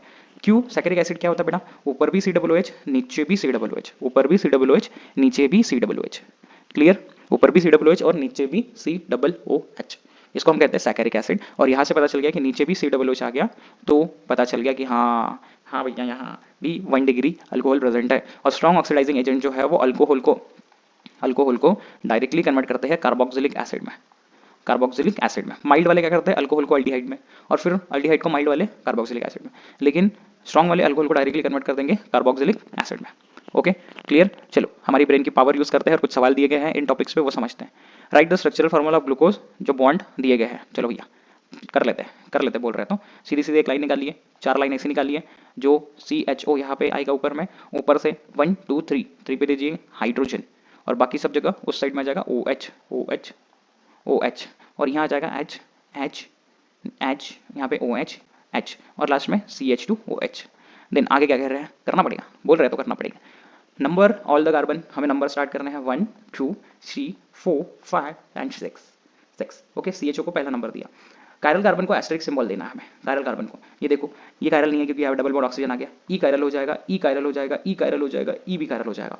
तो 2 से लेके 5 तक जितने भी कार्बन है वो कायरल है। छठा नहीं है क्योंकि यहाँ 2 हाइड्रोजन है। कायरल कार्बन किसको कहते हैं, जिस कार्बन के चारों बॉन्ड्स अलग अलग है। सभी को एस्टेरिक दे दिया। नंबर ऑफ कायरल कार्बन कितने दिख रहे हैं बेटा, नंबर ऑफ कायरल कार्बन कितने दिख रहे हैं, कायरल कार्बन आपको दिख रहे हैं यहाँ पे 4। तो नंबर ऑफ कायरल कार्बन कभी भी पूछ लिया गया ग्लूकोज में तो कितना है 4, ठीक है 4। और पूछ लिया गया नंबर ऑफ स्ट्रक्चर्स कितने हैं, नंबर ऑफ स्ट्रक्चर्स, तो ये होता है फार्मूला है, जितने कायरल कार्बन है उसको n ऊपर पावर में दे देना, तो 2 to the power 4 मतलब 16। ग्लूकोज के आपको 16 तरीके के अलग अलग स्ट्रक्चर्स देखने को मिलेंगे, अलग अलग तरीके के 16 स्ट्रक्चर्स देखने को मिलेंगे, ठीक है। ओके और देखो इसका अल्फा ग्लूकोज है क्योंकि ये CH2OH के जस्ट ऊपर वाला जो ओ एच है वो राइट साइड में, इसलिए सॉरी अल्फा नहीं, डी ग्लूकोज बोलेंगे उसको, डी ग्लूकोज, डी ग्लूकोज। और अल्फा तो डिपेंड करेगा हमारे इस वाले कार्बन पे, इस वाले कार्बन पे जब हम साइक्लिक स्ट्रक्चर देखेंगे तब। साइक्लिक स्ट्रक्चर में अल्फा बीटा आने वाले हैं, अभी डी और एल आएंगे। अगर हमने इस ओ एच को इधर कर दिया तो ये क्या हो जाएगा, एल ग्लूकोज, एल ग्लूकोज। ये कॉन्फिगरेशन बेटा जो डिपेंड करता है किसमें, CH2H के जस्ट ऊपर वाले OH के ऊपर, मतलब आप बोल सकते हो लास्ट OH के ऊपर। चलिए आगे बढ़ते हैं हम, आगे बढ़ते हैं। तो आगे हमें क्या पढ़ना है, देखते आगे क्या है। हाँ, एक आपको और एक रिएक्शन ध्यान रखनी है जो कि एंट्रेंस में हमारे काम में आती है, और वो रिएक्शन कौन सी बेटा, ओसाजोन फॉर्मेशन, ओसाजोन फॉर्मेशन। ये एंट्रेंस में सवाल आता है कि ओसाजोन फॉर्मेशन के लिए क्या यूज करते हैं हम, कितने मोल्स लगते हैं। तो ध्यान रखिए ओसाजोन फॉर्मेशन में आप यूज करोगे फिनाइल NH2, फिनाइल NH2, और ध्यान रखिए 3 मोल्स लगते हैं ओसाजोन फॉर्मेशन में। कितने मोल्स लगेंगे, 3 मोल्स। ये आपको सवाल देखने को मिलेंगे बस 2 ओसाजोन फॉर्मेशन के लिए, जो कि 7th रिएक्शन में आपको ध्यान रखना है। Okay, clear, clear. चलो आगे बढ़ते हैं, सवाल दिए, सवाल को रीड करते हैं। Glucose molecule react with x number of molecule phenyl hydrazine, इसको नाम बेटा फिनाइल हाइड्राजीन, ये जो हमने निकाला ना इसी का नाम क्या है, फिनाइल, फिनाइल हाइड्राजीन। तो कितने फिनाइल हाइड्राजीन है, देखो आपको PYQ निकाल के बता दिया मैंने, कितने हाइड्रोजन देखने को मिल रहा है आपको, कितने, 3 लगेंगे। काय के लिए, ओसाजोन फॉर्मेशन के लिए, ओसाजोन फॉर्मेशन के लिए ये आया था AIPMT 1998 में। आगे बढ़ी, ऑप्टिकल आइसोमेरिज्म इन ग्लूकोज। तो अपना टॉपिक है क्या, optical isomerism in glucose. Glucose के अंदर ऑप्टिकल आइसोमेरिज्म देखने को मिलता है। अब ये ऑप्टिकल आइसोमेरिज्म क्या है, जो लाइट को राइट की तरफ मोड़ेंगे, कौन सी लाइट को, PPL को। अब आप यहाँ तक आ चुके हो बायोमोलिक्यूल एंड तक, तो आपको पता होगा ये कि ऑप्टिकल आइसोमेरिज्म क्या होता है। अगर कोई लाइट को, कौन सी लाइट को, PPL का मतलब क्या, plane polarised, plane polarised light को राइट की तरफ बेंड करेगा, राइट की तरफ बेंड करेगा, तो वो हो जाएगा डेक्स्ट्रो रोटेटरी, डेक्स्ट्रो रोटेटरी। यहाँ लिख देते हैं, बच्चों को समझना चाहिए अच्छे से। जो राइट की तरफ बेंड करेगा उसको हम क्या कहेंगे, PPL को डेक्स्ट्रो रोटेटरी, रोटेटरी, जिसको हम D बोलेंगे या फिर प्लस से रिप्रेजेंट करेंगे। और जो लाइट को लेफ्ट की तरफ बेंड करेगा उसको हम बोलेंगे लीवो रोटेटरी, लीवो रोटेटरी, जिसको हम स्मॉल l बोलेंगे या फिर माइनस से रिप्रेजेंट करेंगे। तो प्लस या माइनस जब भी ग्लूकोज के फॉर्मूले के आगे दिखा तो आप समझ जाना कि वो डेक्स्ट्रो या लीवो। वैसे तो ग्लूकोज डेक्स्ट्रो रोटेटरी है, तो हमेशा आपको प्लस देखने को मिलेगा उसके आगे। आगे स्ट्रक्चरल फार्मूला जो है ग्लूकोज का, इसमें बताते हैं कि 4 काइरल कार्बन है, हमने पढ़ लिया ये। You have learn that chiral carbon ये 2 अलग अलग स्पेशल अरेंजमेंट देता है, जिसको हम स्टीरो आइसोमर्स बोलते हैं। एक कायरल कार्बन जो है वो आपको 2 अलग अलग स्पेशल अरेंजमेंट प्रोवाइड करता है। देन अगर दूसरे वर्ड्स में हम देखें तो 2 कॉन्फ़िगरेशन ग्लूकोज के पॉसिबल है हर एक कायरल कार्बन के लिए, हर एक कायरल कार्बन के लिए 2 कॉन्फ़िगरेशन पॉसिबल है। Stereo structure of glucose is therefore 1 out of several is possible, stereo structure of an aldohexose. तो जो हम देख रहे हैं वो 1 ऑफ द 16 है, क्योंकि 16 पॉसिबल है ना बेटा। ये देखो यहाँ पे भी निकाल के दिया गया है कि ग्लूकोज के 16 ऑप्टिकल आइसोमर्स देखने को मिलते हैं, क्योंकि उसमें 4 कायरल कार्बन से। फार्मूला ध्यान रखना, number of chiral carbon power में दे देना, आपको उतने तरीके के ऑप्टिकल स्ट्रक्चर्स आइसोमर्स देखने को मिलते हैं। On the basis of very elaborate chemical evidences measurement optical activity जो है वो इन्वॉल्व है। और एमिल फिशर ने देखा था कि जो चारों कॉन्फ़िगरेशन है C2, C3, C4 और C5 ग्लूकोज के, वो हमें प्रोवाइड कर रहे हैं पूरे के पूरे 16 ऑप्टिकल आइसोमर्स को, 16 ऑप्टिकल आइसोमर को। बेटा जो हमने अभी निकाला था ना, ये जो निकाला था इसी को हम फिशर प्रोजेक्शन कहते हैं। फिशर प्रोजेक्शन किसका, ग्लूकोज का। फिशर प्रोजेक्शन किसका, ग्लूकोज का, किसका, ग्लूकोज का। ठीक है, ठीक है बेटा, ठीक है। चलो आगे बढ़ते हैं। सवाल क्या पूछा गया देखो, number of chiral carbon in beta D plus glucose. Beta का मतलब क्या होगा, बीटा ये आएगा आपको बेटा जब हम इसका क्लू स्ट्रक्चर, साइक्लिक स्ट्रक्चर पढ़ेंगे, हॉवर्थ स्ट्रक्चर पढ़ेंगे जब हम इसका, तब ये आने वाला है आपको। तो कितने हैं कायरल कार्बन इसके अंदर, 4 कायरल कार्बन है बेटा, 4 कायरल कार्बन है इसमें। ठीक है, इसको आप नोट कर लीजिए। देखिए सवाल ये उसके सवाल ही है। नेक्स्ट, अब ये फिशर प्रोजेक्शन आप एक बार देख लीजिए अच्छे से, कैसे निकालना है आपको। एक लाइन निकालना है, बीच में हॉरिजॉन्टल आपको 4 लाइन निकालना है, थर्ड वाले के ऊपर आपको H निकालना है, बाकी सब में आप OH दे दीजिएगा। इसको आप बोलोगे ग्लूकोज। ग्लूकोनिक एसिड में क्या करना है, इस वाले CHO को जगह पे COOH लगा देना। ये कैसे कन्वर्ट होता है, इसमें K से कन्वर्ट होता है mild oxidising agent bromine water के प्रेजेंस में। और फिर ये कैसे कन्वर्ट होता है, सैकरिक एसिड में अच्छा oxidising agent HNO3, concentrated HNO3 के प्रेजेंस में। ठीक है, ये भी डायरेक्टली इसमें कन्वर्ट हो सकता है। और ये टेस्ट क्यों दिया था हमने, ताकि हमें पता चले कि ये जो है वो प्राइमरी एक अल्कोहलिक ग्रुप उसमें प्रेजेंट है। नेक्स्ट आगे ग्लूकोज के बारे में, तो फिशर प्रोजेक्शन हमें समझ गया तीनों। ग्लूकोज ये ऑप्टिकली एक्टिव कंपाउंड है जिसका स्पेसिफिक रोटेशन अल्फा की वैल्यू ये है 52.7 डिग्री, ध्यान रखना ये बहुत इंपॉर्टेंट है बेटा। ग्लूकोज का डेक्स्ट्रो रोटेशन कितना एंगल से है 52.7। इसकी डेक्स्ट्रो रोटेशन की वजह से ग्लूकोज को डेक्स्ट्रोज भी कहते हैं। ग्लूकोज का दूसरा नाम क्या होगा, डेक्स्ट्रोज। और इसको रिप्रेजेंट कैसे करेंगे हम, प्लस ग्लूकोज प्लस बताया था मैंने, अगर वो राइट साइड में पीपीएल को प्लेन पोलराइज लाइट को बेंड करता है तो प्लस लगाओगे, अगर लेफ्ट में बेंड करता है तो माइनस लगाओगे। ठीक है, तो डी ग्लूकोज बोल सकते हैं हम, डेक्स्ट्रो ग्लूकोज या फिर प्लस ग्लूकोज भी बोल सकते हैं। ये उसका डेक्स्ट्रो रोटेटरी नेचर बताता है। डी ग्लूकोज और ये डी ग्लूकोज अलग है। बहुत सारे बच्चे ये वाले डी ग्लूकोज को, ये वाले डी ग्लूकोज को और ये वाले डी ग्लूकोज को सेम समझ बैठता है, जो कि पूरी तरीके से घोर अपराध है। ये डी ग्लूकोज होगा ऑप्टिकल एक्टिव कंपाउंड्स के लिए, ऑप्टिकल एक्टिविटी के लिए। ये डी ग्लूकोज होगा उसके कॉन्फ़िगरेशन के लिए, किसके लिए, कॉन्फ़िगरेशन के लिए। तो ध्यान रखिएगा अच्छे से। ठीक है, तो कैपिटल डी ग्लूकोज ये अलग तरीके का डिजिग्नेशन है, जो कि कॉमन ज़्यादा है, जो कि ज़्यादातर कॉमनली यूज़ करते हैं। और ये जो डी ग्लूकोज है वो बेस्ड है OH के पोजीशन के ऊपर। लास्ट कैरल कार्बन पे OH कहाँ है इस पे डिपेंड करेगा कि डी ग्लूकोज है। अगर वो राइट साइड में है तो आप बोलोगे डी, देखो यहाँ पे राइट साइड में है तो आप बोलोगे डी, जैसे ग्लिसरॉल्डिहाइड के बारे में हम पढ़ रहे हैं। और अगर वो लेफ्ट साइड में है तो क्या बोलेंगे हम, एल ग्लिसरॉल्डिहाइड। ठीक है, तो ये रहेगा ऑप्टिकल एक्टिविटी के लिए और ये वाला रहेगा उसके रिलेटिव कॉन्फ़िगरेशन के लिए on the basis of OH, last वाला OH। DL कॉन्फ़िगरेशन समझ गया होगा आपको कि लास्ट वाला जो CH2OH के ऊपर में OH है वो कौन सा साइड है, राइट साइड है तो D, अगर लेफ्ट साइड है तो L।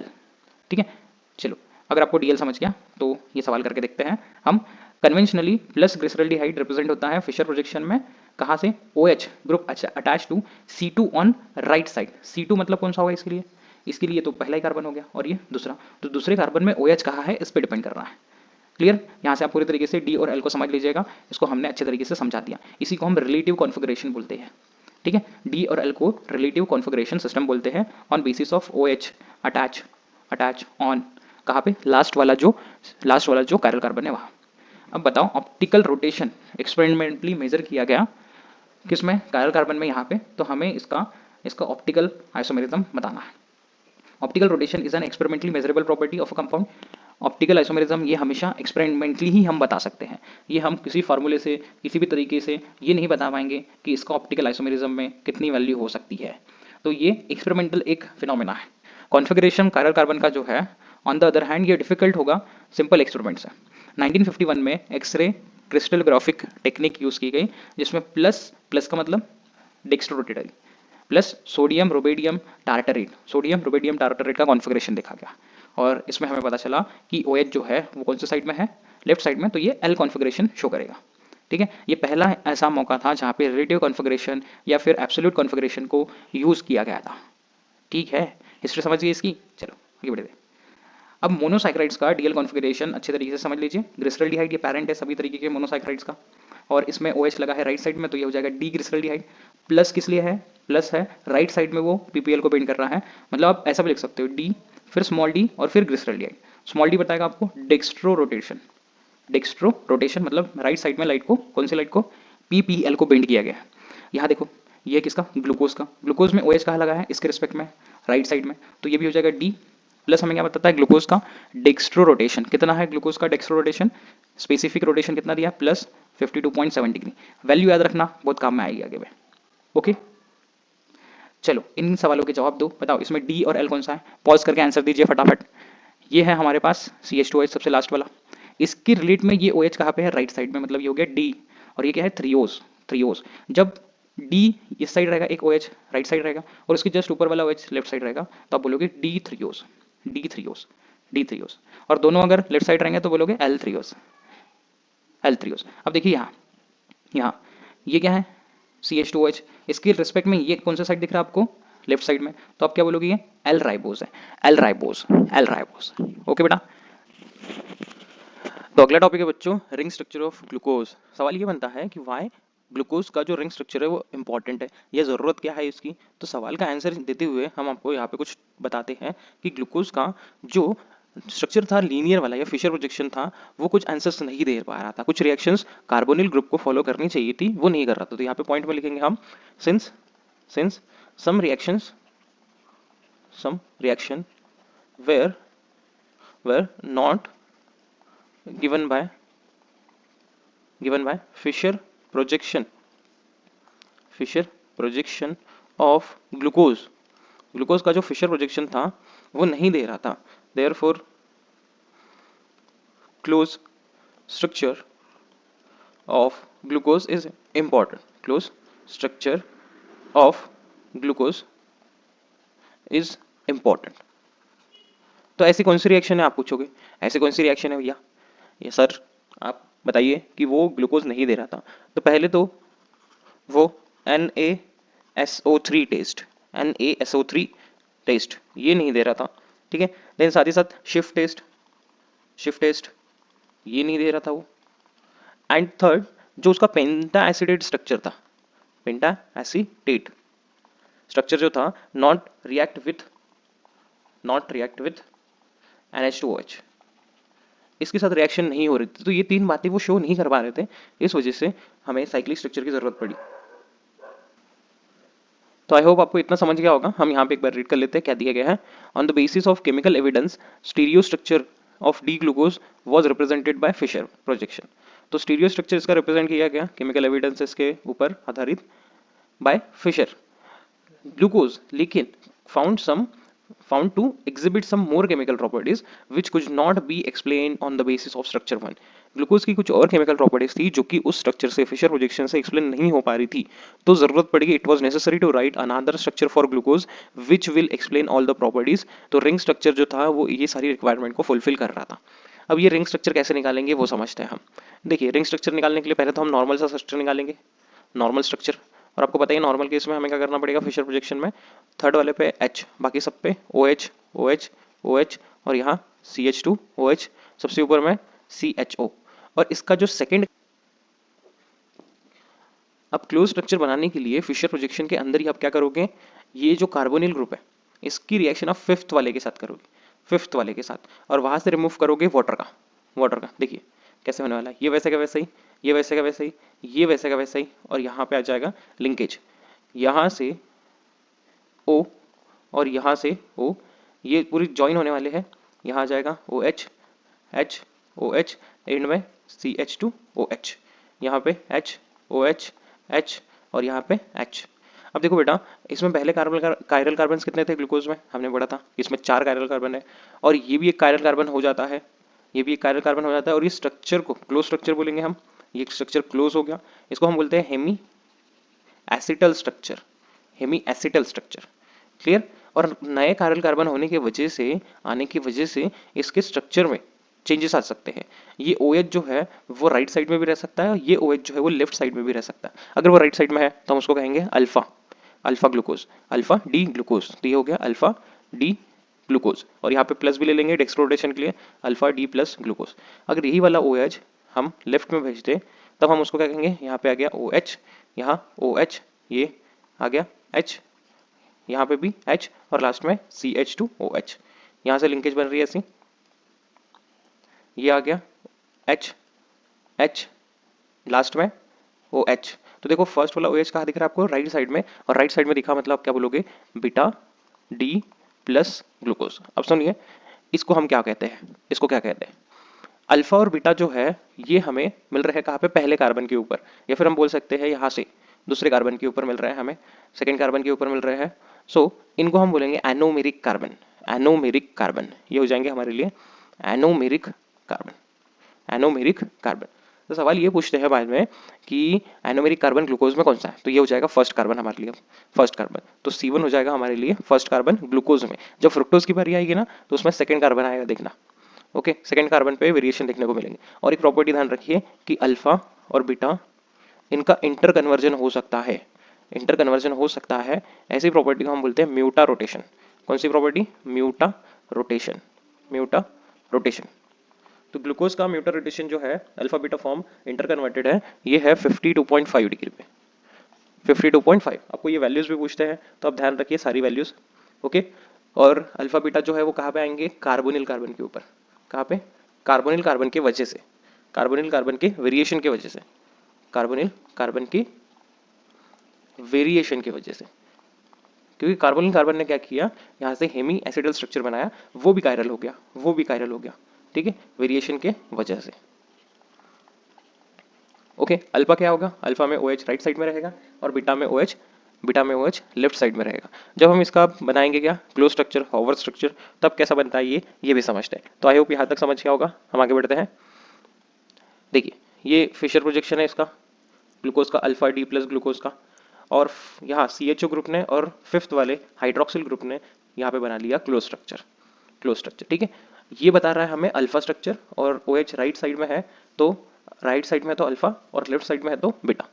फर्स्ट वाले कार्बन को हम क्या बोलेंगे, एनोमेरिक कार्बन, और ये अल्फा और बीटा क्या रहेंगे एक दूसरे के एनोमर्स, एनोमर्स। ठीक है, अल्फा और बीटा एक दूसरे की क्या है, एनोमर्स। सवाल आएगा तो वहां पे आप टिक करिएगा या फिर लिखिएगा कि अल्फा और बीटा ये दोनों एक दूसरे के क्या है, एनोमर्स। ओके, चलिए यहाँ थ्योरेटिकल पार्ट है उसको रीड करते हैं। Glucose found to have two cyclic structures, दो साइक्लिक स्ट्रक्चर्स है जो कि एक दूसरे से इक्विलिब्रियम में है। दो साइक्लिक स्ट्रक्चर कहाँ से आ गए सर, अभी एक ही तो आपने बताया, एक अल्फा और एक बीटा। साइक्लिक स्ट्रक्चर में बेटा अल्फा जो रहेगा वो रहेगी नीचे की साइड, नीचे की साइड, और बीटा जो रहेगी वो ऊपर की साइड। मतलब जो राइट बोलोगे हमेशा वो रहेगा साइक्लिक में नीचे, और जो लेफ्ट बोलोगे हमेशा वो रहेगा साइक्लिक में ऊपर। The ring structure of glucose is form by reaction of formyl, ये हमने पढ़ा कि रिंग स्ट्रक्चर कैसे बना, फॉर्माइल और C5 का हाइड्रोक्सिल के वजह से। इस रिंग स्ट्रक्चर को हम बोलते हैं hemi acetal structure. The two hemi acetal, दो हेमी एसिटल हमें दिए हुए हैं वहां पे, डिफर करते हैं सिर्फ C1 कार्बन के ऊपर, और C1 कार्बन को ही क्या नाम देंगे हम, क्या नाम देंगे, एनोमेरिक कार्बन, और दोनों क्या हो जाएंगे, अल्फा बीटा एक दूसरे के anomers. The additional chiral centre, देखो एडिशनल कायरल सेंटर के वजह से रिंग स्ट्रक्चर में ये आपको देखने को मिल रहा है, वेरिएशन देखने को मिल रहा है। सर एडिशनल कायरल सेंटर कौन हुआ, जो फॉर्माइल ग्रुप है वो एडिशनल कायरल सेंटर बन गया। तो आपको अगर पूछा गया कि क्लोज स्ट्रक्चर ऑफ ग्लूकोज में कितने कायरल कार्बन है तो आप बोलोगे 5, कितने हैं 5। दो रिंग स्ट्रक्चर्स हमें देखने को मिल रहा है, अल्फा और बीटा, ये दोनों एक दूसरे के एनोमर्स है, और एनोमर्स कहाँ पे, C1 पे। ठीक है, C1 को क्या बोलेंगे, anomeric carbon. The ring structure of the ring of the cyclic structure of glucose containing 5 carbons, 5 carbon आएंगे रिंग में। सारी बातें बहुत इंपॉर्टेंट है। ग्लूकोज के साइक्लिक स्ट्रक्चर में 5 कार्बन रिंग के अंदर आते हैं और एक ऑक्सीजन आता है, छठा जो कार्बन है वो बाहर आता है। ठीक है, टोटल जो मेंबर्ड रिंग रहेगी वो 6 मेंबर्ड रहेगी, जिसमें से ऑक्सीजन 1 और 5 कार्बन, 5 कार्बन। स्ट्रक्चर कैसे निकालते हैं वो देखते हैं हम इसको कहते हैं पायरेनो स्ट्रक्चर, पायरेनो स्ट्रक्चर। हेमी एसिटल के साथ साथ इसको हम पायरेनोज भी कहेंगे। पायरेनोज कहने का पीछे रीजन ये है कि 6 मेंबर्ड जो रिंग रहती है, हेट्रोसाइक्लिक जो रिंग रहती है 6 मेंबर्ड, वो पायरैन की रहती है, और ये कुछ पायरैन जैसा ही दिखता है, इसलिए इसका नाम पड़ता है ग्लूकोपायरेनोज, ग्लूकोपायरेनोज। देखो यहाँ जो जो चीजें लिखी गई है वो डायरेक्टली आपके नोट्स में जानी चाहिए, ताकि आपको कभी भी क्वेश्चन इसके रिलेटेड आए एंट्रेंस में तो आप कर सकते हो। हावर्थ फार्मूला ये बेटर वे था दैन फिशर प्रोजेक्शन, ये सारी प्रॉपर्टीज को और स्ट्रक्चर को रिप्रेजेंट करने के लिए। Haworth formula, the pyranose ring is considered to be the perpendicular plane with the respect to the plane of paper. हमेशा पायरेनोज के स्ट्रक्चर हावर्थ फार्मूला के थ्रू अगर हम निकाल रहे हैं तो वो परपेंडिकुलर रहेंगे to the plane of paper. अगर पेपर रहेगा नीचे तो उसके परपेंडिकुलर 90 डिग्री में हम हावर्थ फार्मूला ऐसे कंसिडर करेंगे मॉलिक्यूल से। The carbon and oxygen in the ring are places as they appear, and the lower side, जो लोअर साइड है ध्यान रखिए, हावर्थ में जो लोअर साइड रहती है जिसको हम राइट साइड बोल के चलते हैं वो अल्फा साइड, एंड जो अपर साइड रहती है जिसको हम बोलते हैं लेफ्ट साइड उसको हम बोलेंगे beta side. Alpha anomer it's anomeric hydroxyl OH group at C1 at alpha side में रहेगा, मतलब नीचे रहेगा, जबकि बीटा में वो ऊपर रहने वाला है। देखिए यहाँ पे स्ट्रक्चर्स हम समझ लेते हैं, क्या करना है, स्ट्रक्चर कैसे निकालना है इसकी तरीके से निकाल के दिखाते हैं। देखो यहाँ से आपको बेंजीन की तरह एक रिंग बनानी है, यहाँ पे ऑक्सीजन ले लेना, ये ऑक्सीजन हो गया हमारे लिए। बेंजीन की तरह एक रिंग बनानी है, यहाँ पे लाइनें बनानी है ऐसी, ओके, और OH की पोजीशन सब मार्क करनी है, कंफ्यूजन मत रखना। देखिए बताता हूँ, अल्फा डी प्लस ग्लूकोज बनाते हैं, अल्फा डी प्लस ग्लूकोज बनाते हैं। तो कैसे बनाएंगे, अल्फा मतलब पहला OH कहाँ पे रहेगा, नीचे में, फिर यहाँ पे H, सेकेंड वाला यहाँ पे क्या रहेगा, नीचे में, थर्ड वाला हमेशा थर्ड वाला ऊपर रहेगा, और फोर्थ वाला हमेशा नीचे रहेगा, हमेशा। अगर ये ऊपर बना दिया आपने तो गैलेक्टोज बन जाएगा, फोर्थ वाला जो ऊपर बना दिया आपने तो गैलेक्टोज बन जाएगा, और यहाँ पे आ जाएगा CH2OH, first carbon, second carbon, third carbon, fourth carbon, fifth carbon, sixth carbon. Okay clear बेटा। देखो ये कौन सा स्ट्रक्चर है, अल्फा, और ये साइड कौन सी है, अल्फा साइड। बीटा के लिए क्या करोगे, सेम, कुछ भी चेंजेस नहीं करने हैं, बस फर्स्ट कार्बन पे चेंजेस कर देना है आपको, फर्स्ट कार्बन पे चेंजेस कर देना, ये first, second, third, fourth, fifth. ये OH अगर ऊपर निकाल लिया आपने और बाकी सब same to same, same to same. यहाँ OH नीचे ध्यान रखना, सेकेंड पे OH लगेगा, यहाँ पे नीचे, यहाँ पे H ऊपर OH, फोर्थ में हमेशा OH नीचे रहता है, और यहाँ लास्ट में तो CH2OH आ जाएगा ऊपर और नीचे H। ये कौन सा हो गया, beta D plus glucose, beta D plus glucose. तो आई होप आपको ये ग्लूकोज का रिंग स्ट्रक्चर, हॉवर स्ट्रक्चर समझ गया होगा कि कैसे होता है। और वेरिएशन कहाँ देखने को मिले? फर्स्ट कार्बन पे। फर्स्ट कार्बन की अंदर जो वेरिएशन है इसलिए इसके नए आइसोमर्स बने जिसको हम क्या बोल रहे हैं? एनोमर्स। और इस कार्बन को क्या बोलेंगे हम? Anomeric carbon. तो ग्लूकोज के अंदर जो C1 है वो एनोमेरिक कार्बन है और फ्रुक्टोज के अंदर आपको C2 देखने को मिलेगा। क्लियर? चलो आगे बढ़ते हैं। Reducing nature of glucose. Glucose जो है वो रिडक्शन करवा सकता है, रिडक्शन करवा सकता है क्योंकि इसमें पोटेंशियल अल्डिहाइडिक ग्रुप है, वो रिड्यूसिंग प्रॉपर्टी ग्लूकोज में डालता है। तो ग्लूकोज जो है वो पॉजिटिव, टॉलरेंस टेस्ट और फेलिंग टेस्ट, उसके साथ साथ एक और नाम ध्यान रखना, बेनेडिक्ट टेस्ट। बेनेडिक्ट टेस्ट भी ये दे सकता है। ये बेनेडिक्ट टेस्ट क्या है? तीनों टेस्ट के बारे में हम पढ़ेंगे कि कैसे दिए जाते हैं। ये दोनों टेस्ट आप डिटेल में पढ़ते हो अल्डिहाइड, कीटोन और कार्बोक्सिलिक एसिड वाले चैप्टर में। तो ये ध्यान रखिए, ग्लूकोज जो है ऑल मोनोसैकेराइड्स आर और मोनोसैकेराइड्स हैव रिड्यूसिंग नेचर। ये आप अपने नोट्स में डाल दीजिए। सभी के सभी जो मोनोसैकेराइड्स है, all monosaccharides are reducing in nature, reducing in nature.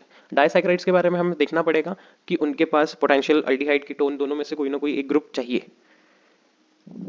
चलो रिप्रेजेंटेशन हम देखते हैं इसका फ्रुक्टोज का। अब बारी आई किसकी? फ्रुक्टोज की। तो फ्रुक्टोज का भी फार्मूला सेम है जैसे कि ग्लूकोज का था, C6H12O6। ये लीवो रोटेटरी। अब डिफरेंस में आप ये देखोगे तो ये लीवो रोटेटरी, साथ ही साथ ये कीटो हेक्सोज है, मतलब इसमें कीटोन मेन फंक्शनल ग्रुप है। फ्रुक्टोज का जो स्पेसिफिक रोटेशन है वो हमें देखने को मिलता है -92.4, -92.4, और ग्लूकोज का कितना था? +52.7 डिग्री। इसको हम लीवोलोज भी कहते हैं, जैसे उसको हम डेक्सट्रोज कहते थे। तो आप डिफरेंस में अच्छे तरीके से डालते रहिएगा ग्लूकोज का और फ्रुक्टोज का। अल्फा हाइड्रोक्सी कीटो कंपाउंड है फ्रुक्टोज, तो ये रिड्यूसिंग नेचर का है, मतलब ये पॉजिटिव, टॉलरेंस, फेलिंग्स, बेनेडिक्ट तीनों टेस्ट दे सकता है। फ्री स्टेट में एग्जिस्ट करेगा ये दोनों फॉर्म में। फ्री स्टेट में ध्यान रखिएगा, फ्री स्टेट में ये एग्जिस्ट करेगा दोनों फॉर्म में, फ्रुक्टोपाइरेनोज में भी जो कि मेजर इसका हिस्सा रहता है, एंड फ्रुक्टोफ्यूरोनोज में भी। सर फर्क क्या है? पाइरेनोज मतलब 6 मेंबर्ड की रिंग रहेगी एंड फ्यूरोनोज मतलब 5 मेंबर्ड की रिंग रहेगी। In combined state fructose is found to form in the form of fructofuranose. Combined state में वो मेजरली इस फॉर्म में रहेगा, फ्री स्टेट में मेजरली वो पाइरेनोज में रहता है। तो रिंग स्ट्रक्चर इसकी दिखाई गई है हमें, इसके बारे में बताया गया है।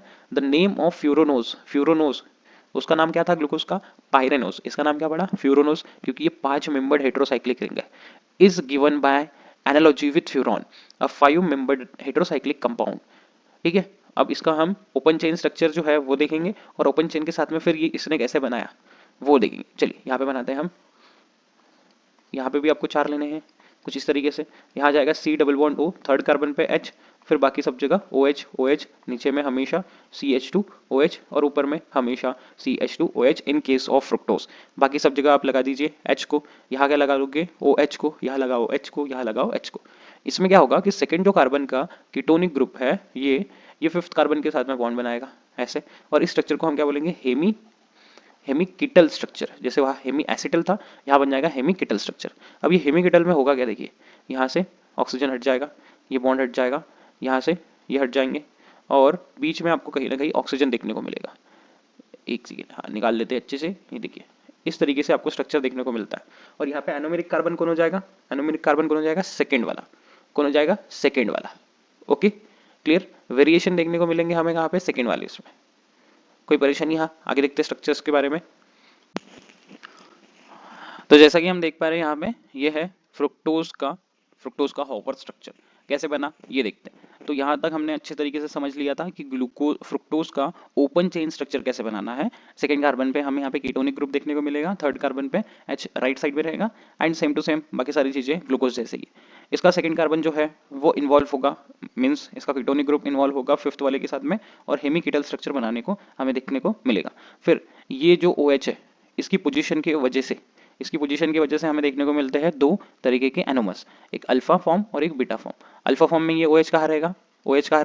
राइट साइड में, और बीटा फॉर्म में ये OH कहाँ जाएगा? लेफ्ट साइड में। क्लियर? अल्फा फॉर्म का अल्फा साइड कौन सी होगी? हॉवर स्ट्रक्चर में नीचे वाली साइड, और बीटा साइड ऊपर वाली साइड। तो यहाँ पे देखिए स्ट्रक्चर के अंदर फ्यूरॉन इसके जैसा वो दिखता है, 5 मेंबर्ड रिंग है, इस वजह से हम बोलते हैं कि इसको फ्यूरोनोज भी बोला था हमने, फ्यूरोनोज भी कहा था। तो इस तरीके से आप 5 मेंबर्ड रिंग निकालिएगा। अगर OH नीचे है पहले कार्बन पे, सेकंड कार्बन पे OH नीचे है तो आप बोलोगे अल्फा है वो, बाकी सब सेम टू सेम रहने वाला है। अगर सेकंड कार्बन पे OH ऊपर है तो आप बोलोगे कि वो बीटा है। तो यहाँ पे एनोमेरिक कार्बन कौन सा हो गया? सेकंड वाला। एनोमेरिक कार्बन कौन सा हो गया? सेकंड वाला। ग्लूकोज में कौन सा था? फर्स्ट वाला। तो अगला टॉपिक है हमारे बच्चों डिराइव मोनोसैकेराइड्स। डिराइव मोनोसैकेराइड्स में हम लेंगे पहला एग्जांपल किसका? डीऑक्सीराइबोज। डीऑक्सीराइबोज जो कि डीएनए के अंदर राइबोज शुगर का काम करता है। पहले आप राइबोज को निकालिए। राइबोज में भी 5 कार्बन रहते हैं, सेम वैसा ही पेंटोज जैसा ही दिखेगा ये। तो 5 कार्बन की रिंग निकालिए यहाँ पे, यहाँ सीधी सीधी डंडा मारिए, सीधा सीधा डंडा मारिए, और इस डंडे के अंदर आप OH की पोजीशन आप डिसाइड करोगे तो OH की पोजीशन रहेगी नीचे में, मतलब ये अल्फा रहता है, अल्फा राइबोज यूज होगा। सेकंड में यहाँ पे आ जाएगा क्या? H, यहाँ आ जाएगा OH, और यहाँ ऊपर में CH2OH। अब ध्यान दो बेटा, अगर यहाँ सेकंड पोजीशन पे ऊपर में H रहता है, ठीक है, सेकंड पोजीशन पे अगर OH आता तब हम उसको बोलते क्या? राइबोज। क्या कहते हैं उसको? राइबोज। लेकिन सेकंड पोजीशन पे क्या आ गया? H, इसलिए इसको बोलते हैं 2-डीऑक्सीराइबोज। 2-डीऑक्सीराइबोज। और इसी से क्या बनता है? डीएनए। सेकंड पोजीशन से ऑक्सीजन चले गया, इसलिए हम उसको बोलते हैं 2-डीऑक्सीराइबोज। क्लियर? क्लियर? इस ये कहाँ यूज होगा? ये कहाँ यूज होगा? डीएनए के अंदर। डीएनए का जो राइबोज शुगर रहता है वहां पे ये यूज होगा। और कौन से एग्जांपल्स है? और कौन से एग्जांपल्स है? जैसे कि आप बता सकते हो शुगर एसिड। शुगर एसिड ये डायरेक्टली आपको सवालों में देखने को मिलेंगे, इसलिए आपको बताया जा रहा है डिराइव मोनोसैकेराइड्स के बारे में। शुगर एसिड, उसके बाद में शुगर एसिड के अंदर ही ग्लूकोयूरोनिक एसिड। ग्लूकोयूरोनिक एसिड। थर्ड थिंग आपको एग्जाम में आ सकती है शुगर अमाइन के बारे में। ये सब डिराइव मोनोसैकेराइड्स हैं शुगर अमाइन के बारे में, जिसमें आ सकता है glucosamine, glucosamine acid, glucosamine acid. And last one sugar alcohol, sugar alcohol. और ये कैसे बनता है? मैनोज के साथ में, मैनोज के साथ में जब हम OH शिफ्ट करते हैं तो बन जाएगा जिसका नाम हम बोलते हैं मैनिटॉल, मैनिटॉल। ओके, तो ये सभी डिराइव मोनोसैकेराइड्स है बेटा, ये सभी डिराइव मोनोसैकेराइड्स है। सभी मोनोसैकेराइड्स को याद करने के लिए आपके लिए एक नया वीडियो है, नेक्स्ट वीडियो है, उसमें आप सारे मोनोसैकेराइड्स की ट्रिक के साथ याद कर सकते हो उसको। तो छोटा सा वीडियो है, जाके आपको देख लीजिए, मोनोसैकेराइड्स सारे के सारे आपको याद हो जाएंगे।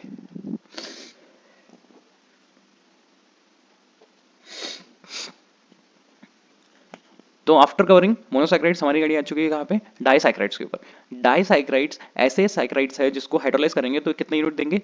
2 यूनिट। किसके? मोनोसैकेराइड के। हाइड्रोलाइसिस किसके प्रेजेंस में होगा? डाइल्यूट एसिड के या फिर किसी स्पेसिफिक एंजाइम्स के। द मोनोसैकेराइड ये दोनों लिंक होंगे ईथर ऑक्साइड लिंकेज से। तो दो मोनोसैकेराइड्स के बीच में जो बॉन्डिंग होती है उसको बोलते हैं हम ईथर ऑक्साइड लिंकेज, जिसको हम बोलते हैं ग्लाइकोसिडिक लिंकेज। ग्लाइकोसिडिक लिंकेज, ये आप ध्यान रखिएगा अच्छे से। ग्लाइकोसिडिक लिंकेज का मतलब क्या होगा? अगर आपको डेफिनेशन कभी पूछ ली गई बोर्ड्स में कि ग्लाइकोसिडिक लिंकेज क्या होता है, तो आप क्या बोलोगे कि glycosidic linkage is formed by removal of water molecule by reaction of 2 hydroxyl OH group from 2 monosaccharide unit। यहां तक हो गया। At least one of 2 monosaccharide unit must be its anomeric hydroxyl group in the formation of glycosidic linkage। तो यहां तक आपको glycosidic linkage के बारे में पूरी कथा दी हुई है। इस कथा में क्या बोल रहे हैं कि ग्लाइकोसिडिक लिंकेज तब बनेगा जब रिमूवल ऑफ वाटर मॉलिक्यूल होगा और 2 हाइड्रोक्सिल ग्रुप रिएक्ट करेंगे एक दूसरे के साथ, और दोनों रहेंगे किसके? मोनोसैकेराइड्स के। जब ये रिएक्ट करेंगे तो उनमें से एटलीस्ट एक एनोमेरिक हाइड्रोक्सिल चाहिए। अगर एनोमेरिक हाइड्रोक्सिल नहीं है दोनों में से एक एटलीस्ट, तो फिर आप उसको ग्लाइकोसिडिक लिंकेज नहीं कहोगे। ओके, तो 3 हमें मेन दिए हुए हैं इंपॉर्टेंट जो सिलेबस में है हमारे डाइसैकेराइड, और वो हमने स्मॉल ट्रिक से याद किया था। स्मॉल ट्रिक से एस से क्या हो गया था? Sucrose, sucrose. एम से क्या हो गया था? माल्टोज। और एल से क्या हो गया था? Lactose, lactose. इनके अंदर कौन से मोनोसैकेराइड्स रहते हैं वो भी ध्यान रखिए।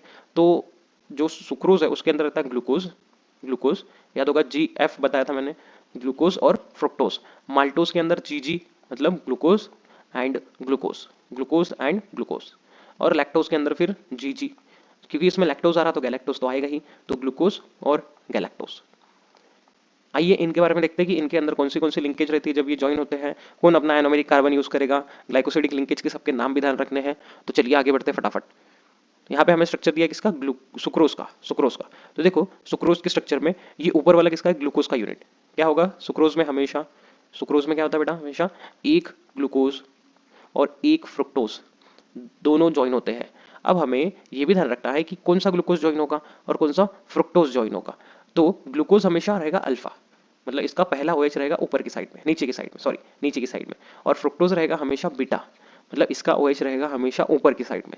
और ग्लाइकोसिडिक लिंकेज जो देखने को मिलती है हमें सुक्रोज में, इंपॉर्टेंट ग्लाइकोसिडिक लिंकेज मिलेगी हमें alpha beta 1,2 glycosidic linkage. Alpha beta 1,2 glycosidic linkage.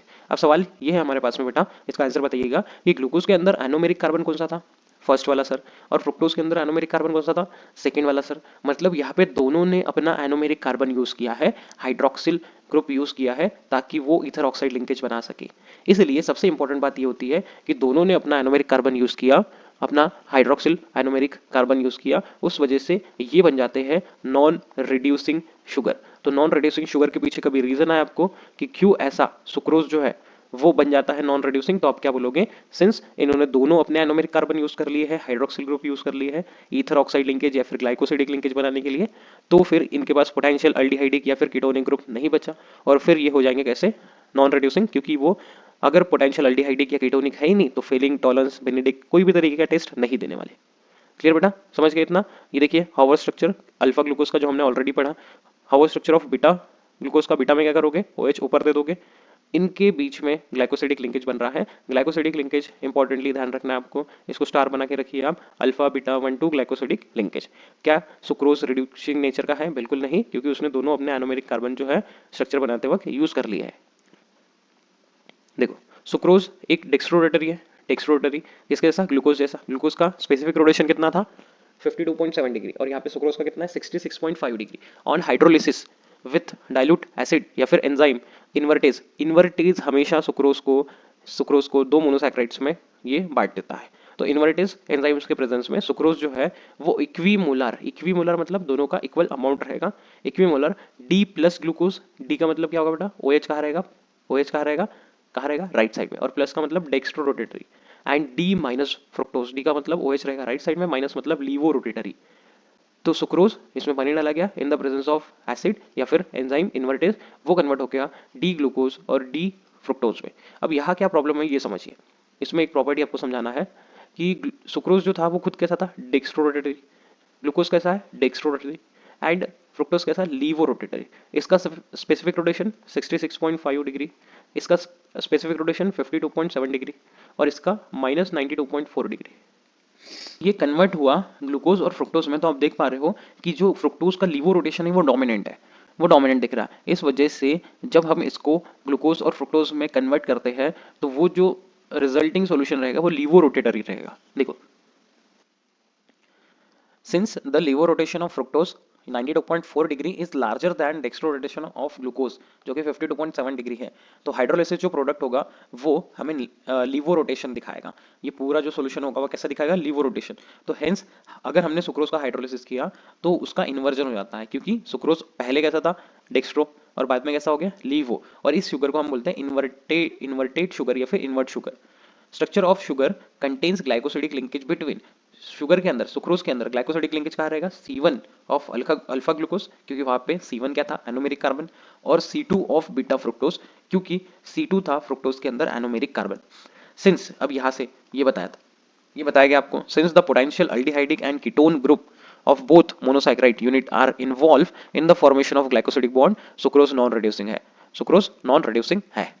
दोनों चीजें आपको ये समझना जरूरी है कि मोनोसैकेराइड्स ने अपना C1 यूज किया ग्लूकोज ने, और फ्रुक्टोज ने अपना C2 यूज किया, दोनों ने ग्लाइकोसिडिक लिंकेज बनाने के लिए अपना हाइड्रोक्सिल ग्रुप यूज किया, इसलिए दोनों हो गए, दोनों के वजह से हो गया ये नॉन रिड्यूसिंग। तो सुक्रोज नॉन रिड्यूसिंग है। इन्वर्ट शुगर के बारे में हमें बोला गया है, कुछ दिया गया है, इन्वर्ट शुगर कमर्शियली अवेलेबल रहता है इन्वर्ट साइरप में, it is used as sweeten in bakery, bakery के अंदर एज अ स्वीटेन की तरह यूज होता है, and confectionery product and also in fruit preserves, अगर हमें फ्रूट को प्रिजर्व करके रखना है बहुत दिनों तक, या फिर बेवरेजेस उसके बनाना है, कोल्ड ड्रिंक्स वगैरह बनाना है, तो इन्वर्ट साइरप का यूज करते हैं। It is sweeter than sucrose and glucose, तो ये स्वीटर रहेगा किससे, सुक्रोज से भी और ग्लूकोज से भी ज्यादा मीठा रहता है। It is resistant to crystallization, ये क्रिस्टलाइजेशन को रोकता है, and promote retention of moisture, ये मॉइस्चर को रिटेन करके रखता है, फ्लेवर को इनहांस करता है, टेक्सचर को इनहांस करता है, और इसकी जो शेल्फ लाइफ है, इसको प्रिजर्व करने की जो लाइफ है, इसको रख सकते हैं हम ज्यादा दिन तक। तो ये है इन्वर्ट शुगर की कुछ प्रॉपर्टीज। इन्वर्ट शुगर क्यों हुआ, आई होप आपको समझा होगा कि जब सुक्रोज को हाइड्रोलाइसिस किया गया तो ग्लूकोज मिला था और फ्रुक्टोज मिला था, जिसमें से फ्रुक्टोज का लीवो रोटेशन डोमिनेंट है, इस वजह से इन्वर्टेड शुगर मिल रहा था हमें। चलिए यहाँ क्वेश्चन दिया है, उस क्वेश्चन को करते हैं। Which one of the following sets monosaccharides form of sucrose, sucrose के अंदर इनमें से कौन रहेगा, तो ग्लूकोज रहता है अल्फा फॉर्म में एंड फ्रुक्टोज रहता है बीटा फॉर्म में, बीटा फॉर्म में। तो यहाँ पे ग्लूकोज और फ्रुक्टोज नहीं दिया है, गैलेक्टो पायरानोज दिया है हमें, गैलेक्टो तो नहीं रहता है, ठीक है, ग्लूकोपायरानोज एंड फ्रुक्टोफ्यूरानोज ये लग रहा है हमें, ग्लूकोपाइरेनोज बीटा तो नहीं रहता ग्लूकोज में, ये नहीं होगा, एंड अल्फा तो फ्रुक्टोज में नहीं होता है, अल्फा ग्लूकोपाइरेनोज एंड बीटा फ्रुक्टोपाइरेनोज। अरे बेटा फ्रुक्टोज का जो स्ट्रक्चर है वो पाइरेनोज कब से होने लगा, वो तो फ्यूरानोज है, तो सही इसका ऑप्शन है, इसका लॉक कीजिए सही option B. Okay, alpha glucose ये बता रहा है हमें अल्फा ग्लूकोज के बारे में, और ये बीटा फ्रुक्टोज के बारे में। सुक्रोज ऑन हाइड्रोलिसिस, जो सुक्रोज का अगर हाइड्रोलिसिस किया तो क्या होगा, alpha glucose beta fructose, alpha glucose beta fructose, तो ये है बीटा ग्लूकोज अल्फा फ्रुक्टोज गलत, अल्फा ग्लूकोज बीटा ग्लूकोज नहीं, दोनों ग्लूकोज नहीं देने वाला, अल्फा ग्लूकोज बीटा फ्रुक्टोज ये बराबर लग रहा है, अल्फा फ्रुक्टोज नहीं, तो सही ऑप्शन है इसका थर्ड वाला। अब हम आते हैं माल्टोज के ऊपर, तो माल्टोज जो है वो बनता है दो ग्लूकोज को लेके, दो ग्लूकोज, जब दो ग्लूकोज एक दूसरे से बॉन्डिंग करते हैं, ग्लाइकोसिडिक लिंकेज बनाते हैं, तब मिलता है हमें डाइसैकराइड जिसका नाम है माल्टोज।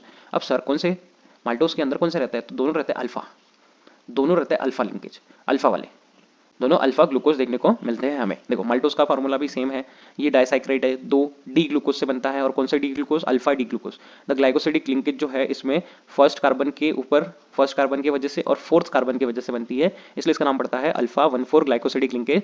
और बेटा जब भी 1,4 आया तो समझ जाना कि वो रिड्यूसिंग रहेगा ही रहेगा, रिड्यूसिंग रहेगा ही रहेगा। और इतना दिमाग आपको समझ गया होगा, पता चल गया होगा जब आपने क्लास अच्छे से अटेंड की है, कि एक तो अपना फर्स्ट वाला यूज कर रहा है मतलब एनोमेरिक यूज कर रहा है, लेकिन दूसरा अपना एनोमेरिक नहीं यूज कर रहा है, मतलब एक का अल्डिहाइडिक ग्रुप रिटेन रहेगा और अल्डिहाइडिक ग्रुप प्रेजेंट है, मतलब कि वो रिड्यूसिंग नेचर शो करेगा, रिड्यूसिंग नेचर शो करेगा, वो Tollens test, Fehling test, Benedict test देने वाला है। ओके, सो ग्लूकोज की रिंग जो है विच यूजेस इस हाइड्रोक्सिल ग्रुप C1, वो अल्फा ग्लूकोपाइरानोज है, hence the linkage is called alpha 1,4 glycosidic linkage. इसका जो हेमीएसिटल ग्रुप है C1 का, सेकेंड रिंग का, वो इन्वॉल्व नहीं हो रहा है ग्लाइकोसिडिक लिंकेज में, इसलिए माल्टोज जो है वो रिड्यूसिंग रहा है। माल्टोज कैसा है, reducing. Maltose gives glucose on hydrolysis with dilute acid और एंजाइम कॉल्ड माल्टेज। तो माल्टेज अगर हम उसके प्रेजेंस में इसको हाइड्रोलाइज कर रहे हैं तो माल्टोज हाइड्रोलिसिस होके हमें 2 अल्फा ग्लूकोज देता है, 2 अल्फा ग्लूकोज मिलने वाले हैं यहाँ पे। तो आई होप यहाँ तक कोई प्रॉब्लम नहीं होगा, ग्लाइकोसिडिक लिंकेज याद हो गई होगी आपको, और ग्लाइकोसिडिक जो लिंकेज है वो कौन सी बनती है, इसमें ये रिड्यूसिंग है या नॉन रिड्यूसिंग है, सब कुछ अच्छे से समझ गया होगा आपको। नेक्स्ट लैक्टोज, लैक्टोज में आपको गैलेक्टोज मिलेगा, लैक्टोज में आपको गैलेक्टोज मिलेगा, और दोनों ये स्पेशल है कि यहाँ पे बीटा मिलता है, तीनों आप जो सैकराइड्स पढ़ते हो डाइसैकराइड्स उनमें से ये लैक्टोज ये जिसमें बीटा लिंकेज आपको देखने को मिलती है। गैलेक्टोज और ग्लूकोज, इसमें फर्क क्या है बेटा वो समझ लो, कुछ भी फर्क नहीं है, कुछ भी फर्क नहीं है एक्सेप्ट फोर्थ वाला कि हमेशा जब हम ग्लूकोज का स्ट्रक्चर निकालते हैं तो ये OH रहता है नीचे और गैलेक्टोज में ये OH चल जाता है ऊपर। तो आपको अगर पूछा गया कभी कि कौन से कार्बन पे वेरिएशन देखने को मिलते हैं ग्लूकोज और गैलेक्टोज में, तो आप बताओगे फोर्थ कार्बन पे, इसलिए ये हो जाते हैं एक दूसरे के इपीमर्स भी आपको बताया जाएगा कि क्या होता है। किसी एक कार्बन के वेरिएशन के होने की वजह से, किसी एक कार्बन के OH पे वेरिएशन होने की वजह से, उसका लेफ्ट राइट में होने की वजह से हमें एक नए तरीके का आइसोमर देखने को मिलता है, जिसको हम बोलते हैं इपीमर। तो ग्लूकोज का जो C4 इपीमर है, फोर्थ कार्बन के होने की वजह से एपीमर है, वो कौन सा है, वो है ये गैलेक्टोज। आप ये ट्रिक ध्यान रखिए, मैगी इस ट्रिक से आपको सारे इपीमर समझ जाएंगे। मैगी ये हो जाएगा C2, C3, C4 और C5। C2 पे आ जाएगा M मैनोज, ये एलोज, ये गैलेक्टोज और ये idose. Second carbon, third carbon, fourth carbon, fifth carbon, लेकिन ये स्पेशल बात है तीनों जो है ये डी फॉर्म में होते हैं, डी फॉर्म में, ग्लूकोज के साथ डी फॉर्म में, आई जो है वो एल फॉर्म में देखने को मिलता है। तो ये इपीमर्स है, इपीमर से रिलेटेड क्वेश्चंस अगर आते हैं तो आपको ये ट्रिक ध्यान रखना है, मैगी 2, 3, 4, 5, और पहले 3 जो है वो डी फॉर्म में आएंगे, लास्ट वाला एल फॉर्म में आएगा। DL कॉन्फ़िगरेशन आपको समझ गया होगा बेटा। लैक्टोज ये डाइसैकराइड मिल्क में प्रेजेंट रहता है, ये फॉर्म होता है 2 मोनोसैकराइड यूनिट से, जिसमें D गैलेक्टोज रहेंगे और D ग्लूकोज रहेंगे, दोनों D फॉर्म में रहता है। द ग्लाइकोसिडिक लिंकेज जो है वो फॉर्म होती है C1 ऑफ बीटा गैलेक्टोज, तो अपना जो एनोमेरिक कार्बन है वो कौन यूज करने वाला है, गैलेक्टोज, ये भी ध्यान रखना, and C4 of glucose. Therefore यहाँ पे लैक्टोज की ग्लाइकोसिडिक लिंकेज को हम कहेंगे beta 1,4 glycosidic linkage. The hemiacetal group of C1 of glucose, तो ग्लूकोज ने अपना यूज नहीं किया ग्लाइकोसिडिक लिंकेज बनाने के लिए, उसने अपना एनोमेरिक हाइड्रोक्सिल ग्रुप का यूज नहीं किया, वो अभी भी फ्री है, हेंस लैक्टोज भी रिड्यूसिंग कैटेगरी में आ जाता है। तो हमने 3 पढ़े हुए मोनोसैकराइड्स में, डाइसैकराइड में सुक्रोज ही ऐसा था जो कि नॉन रिड्यूसिंग था, बाकी सभी के सभी रिड्यूसिंग है। और लिंकेज ध्यान रखिएगा, लिंकेज अच्छे से ध्यान रखिएगा, बीटा 1,4। कोई परेशानी? बिल्कुल नहीं सर, बिल्कुल नहीं। अब यहाँ पे कुछ क्वेश्चन दिया है, ये पीवाई की क्वेश्चन है, उसको हम एक बार रीड कर दें। Which one given below is non reducing sugar, इनमें से नॉन रिड्यूसिंग शुगर कौन है? वो है सुक्रोज। आंख बंद करके आप सुक्रोज पे अब टिक कर सकते हैं। ग्लूकोज मोनोसाइक्राइड है, all मोनोसाइक्राइड्स reducing. Maltose, maltose reducing है। लैक्टोज रिड्यूसिंग है। माल्टोज किससे बनता है? दो ग्लूकोज से, और कौन से ग्लूकोज से? अल्फा ग्लूकोज से। अल्फा 1,4 ग्लाइकोसिडिक लिंकेज यहाँ पे है, तो एक जो यूज होने वाला है ग्लूकोज, वो अपना एनोमेरिक कार्बन यूज नहीं करेगा।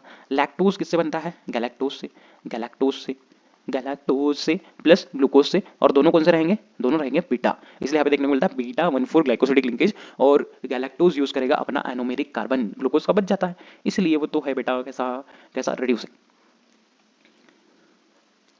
चलिए आगे बढ़ते हैं सवालों की तरफ। Which of the following gives positive Fehling test, positive Fehling test कौन देगा? जो कि रिड्यूसिंग होगा। रिड्यूसिंग कौन है इनमें से? ग्लूकोज। कौन है? Glucose, glucose.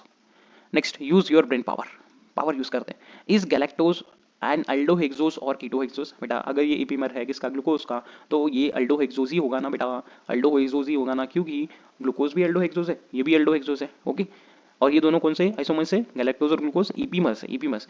Which carbon in galactose has different configuration as compare to glucose? अरे भैया फोर्थ कार्बन है, हमें पता है, इसलिए तो ईपीमर है। मैगी ट्रिक से हमने ध्यान रखा, सर ने भी हमें बताया। Draw Haworth structure of galactose and beta galactose and alpha galactose. अरे निकाल देते, निकाल देते, कह रहे हैं तो निकाल देते। देखो 6 मेंबर रिंग निकालो, यहाँ पे ऑक्सीजन, यहाँ पे ऐसे 4 डंडा निकालो, यहाँ पे 4 नहीं 5 डंडा निकालो।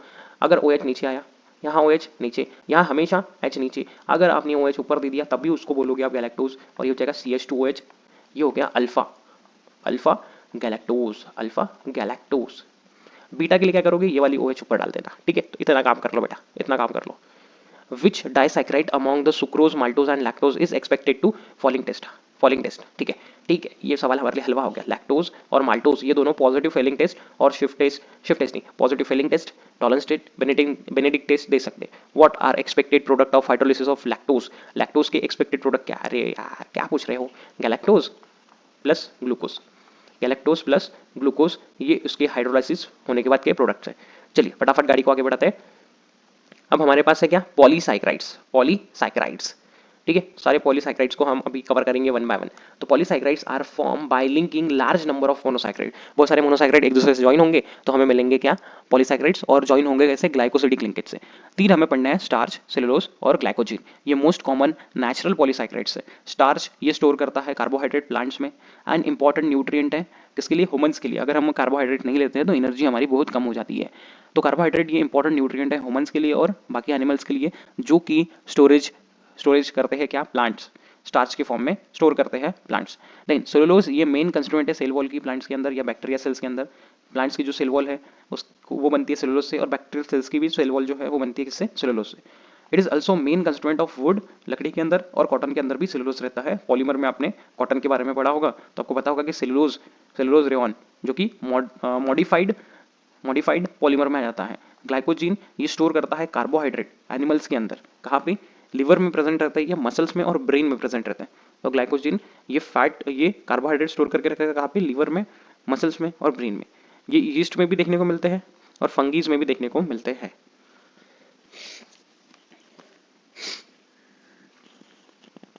चलो वन बाय वन सारे पॉलीसाइक्राइड्स को भी हम खत्म करते हैं अभी।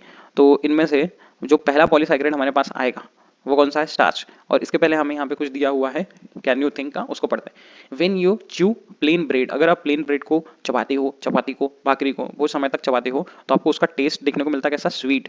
क्यों ऐसा देखने को मिलता है? क्यों ऐसा देखने को मिलता है? क्योंकि उसमें कार्बोहाइड्रेट रहते हैं। कार्बोहाइड्रेट का टेस्ट कैसा है? स्वीट। तो आंसर मिल गया होगा आपको अच्छे से। हम बढ़ते आगे, तो स्टार्च की तरफ हमारी गाड़ी बढ़ रही है। स्टार्च, स्टार्च एक पॉलीमर है किसका? अल्फा डी ग्लूकोज का। तो पहला पॉइंट हमें यहाँ पे मिल गया कि स्टार्च के अंदर अल्फा डी ग्लूकोज रहने वाले हैं, बहुत सारे अल्फा डी ग्लूकोज रहने वाले हैं, ठीक है। स्टार्च के बेटा 2 कंपोनेंट्स हैं, आपको स्टार्च हमेशा 2 हिस्सों में पढ़ना रहता है। एक अमाइलोज, पहले हमेशा अमाइलोज जो कि 15 से 20% रहता है स्टार्च का हिस्सा, एंड दूसरा अमाइलोपेक्टिन जो कि 80 से 85% रहता है स्टार्च का हिस्सा। अमाइलोज ये वाटर सोलुबल है, और ये ब्लू कलर देता है आयोडीन के साथ जब रिएक्शन करता है, तो तब ये एक ब्लू कलर का क्या बनता है? कॉम्प्लेक्स, ब्लू कलर का कॉम्प्लेक्स कोऑर्डिनेट कंपाउंड बनाता है ये। ओके, तो आपको 2-3 पॉइंट यहाँ से समझने को मिले हैं अमाइलोज के बारे में कि अमाइलोज 15 से 20% रहेगा स्टार्च में। अमाइलोज पानी के अंदर सोलुबल है। अमाइलोज आयोडीन के साथ रिएक्शन करके ब्लू कलर का कॉम्प्लेक्स बनाता है। It contains 200 to 1000 alpha glucose unit linked by glycosidic 1,4 alpha 1,4 glycosidic linkage give rise to unbranch chain. तो यहाँ से अब पूरा पूरा मुझे समझ रहा है अमाइलोज के बारे में। अमाइलोज अनब्रांच है, स्ट्रेट सीधा सीधा जाते रहेगा, 200 से लेके 1000 अल्फा ग्लूकोज ज्वाइन होंगे by alpha 1,4 glycosidic linkage. Linkage भी ध्यान रखना, ये ब्रांच नहीं है, स्ट्रेट है। Okay, next amylopectin, second component है इसका अमाइलोपेक्टिन, जो कि 80 से 85% रहता है इसमें। ये वाटर सोलुबल नहीं है। इसके कंपोनेंट जो है, अगर हम इसको आयोडीन के साथ रिएक्शन करते हैं तो ब्लू वॉयलेट कलर का कॉम्प्लेक्स बनाता है। ये कैसा बनाता था? ब्लू कलर का। ये कैसा बना रहा? ब्लू वॉयलेट कलर का। अमाइलोपेक्टिन की जो चेन है वो ब्रांच्ड है, और आपको 2 ग्लाइकोसिडिक लिंकेज ध्यान रखने अमाइलोपेक्टिन के केस में। एक रहेगा अल्फा 1,4 ग्लाइकोसिडिक लिंकेज और दूसरा अल्फा 1,6 ग्लाइकोसिडिक लिंकेज। जब वो अनब्रांच होगा, स्ट्रेट होगा, तो ये वाली लिंकेज ध्यान रखना है, और जब ब्रांचिंग हो जाएगी तब ये वाली लिंकेज ध्यान रखना बेटा, ये वाली लिंकेज ध्यान रखना है। तो इसमें से ब्रांचिंग कौन है? अमाइलोपेक्टिन। अमाइलोपेक्टिन दोनों का डिफरेंस आपको लिखना पड़ेगा, दोनों का डिफरेंस आप इस तरीके से नोट कर लीजिएगा। चलो, ये है अमाइलोज, ये है अमाइलोज। तो अमाइलोज के अंदर क्या रहेगा? Alpha D glucose. Alpha D glucose is the monomer of starch. Alpha D glucose is the monomer of starch, और अमाइलोज के अंदर अल्फा 1,4 ग्लाइकोसिडिक लिंकेज आपको देखने को मिलेगी, और ये ब्रांच नहीं रहता है, सीधा सीधा चलेगा, सीधा सीधा चलते जाएगा। अब इन केस ऑफ अमाइलोपेक्टिन आपको 2 अलग अलग तरीके के लिंकेज ध्यान रखना है। पहला, अगर वो अनब्रांच है तो 1,4 glycosidic linkage alpha alpha, and यहाँ पे 1,6 ग्लाइकोसिडिक लिंकेज, जो कि ब्रांच के केस में आने वाला है। और ये स्ट्रक्चर्स हमने अच्छे से पढ़ लिए है, कैसे निकालते हैं आपको आता होगा, आई होप। नहीं आता तो एक बार वीडियो देख के रखिए अच्छे से। नेक्स्ट, इसका डिफरेंस अमाइलोज, तो ये स्ट्रेट चेन है किसकी? अल्फा डी ग्लूकोज की, और ये ब्रांच्ड है। देन उसके बाद 20% तक ये रहता है, और ये 80% तक रहता है। वाटर के अंदर ये सोलुबिलिटी इसकी कम है, और ये मोर वाटर सोलुबल है अमाइलोपेक्टिन। नहीं नहीं, उल्टा उल्टा, ये डिफरेंस को आप हटा दीजिए। इसको आप क्या लिखोगे? इसकी सोलुबिलिटी है ज़्यादा और इसकी सोलुबिलिटी है कम। स्ट्रेट चेन है, ठीक है भैया, ब्रांच है, ठीक है भैया, बार बार क्यों बोल रहे हैं? ये ब्लू कलर का सोल्यूशन बनाता है, कॉम्प्लेक्स बनाता है आयोडीन के साथ में, और ये रेडिश ब्राउन या फिर हम बोल सकते हैं ब्लू वॉयलेट कलर का बनाता है कॉम्प्लेक्स, किसके साथ? आयोडीन के साथ। Soluble in hot water without swelling, soluble in hot water, गर्म पानी में विदाउट स्वेलिंग ये मिक्स हो जाएगा, सोलुबल हो जाएगा।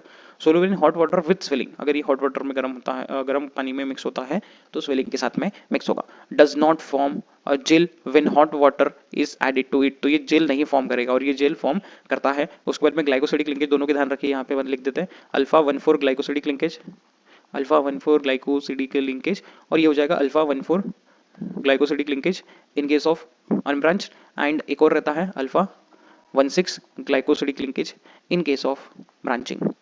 In case of branching, I hope आपको समझ गया होगा ये। हम बढ़ते हैं आगे, सवाल लेते हैं यहाँ पे ऑन हाइड्रोलिसिस ऑफ स्टार्च। अगर स्टार्च को हाइड्रोलिसिस किया गया तो हमें फाइनली क्या मिलता है? क्या मिलता है? ग्लूकोज मिलेगा, फ्रुक्टोज मिलेगा, दोनों मिलेंगे, सुक्रोज मिलेगा। अरे भैया ग्लूकोज ही मिलेगा ना, क्योंकि ग्लूकोज से ही तो बनता है, ग्लूकोज ही तो उसका उसका करता रहता है, यही तो वो मोनोसाइक्राइड है। चलिए अब आते हैं लास्ट में सेलुलोज के ऊपर।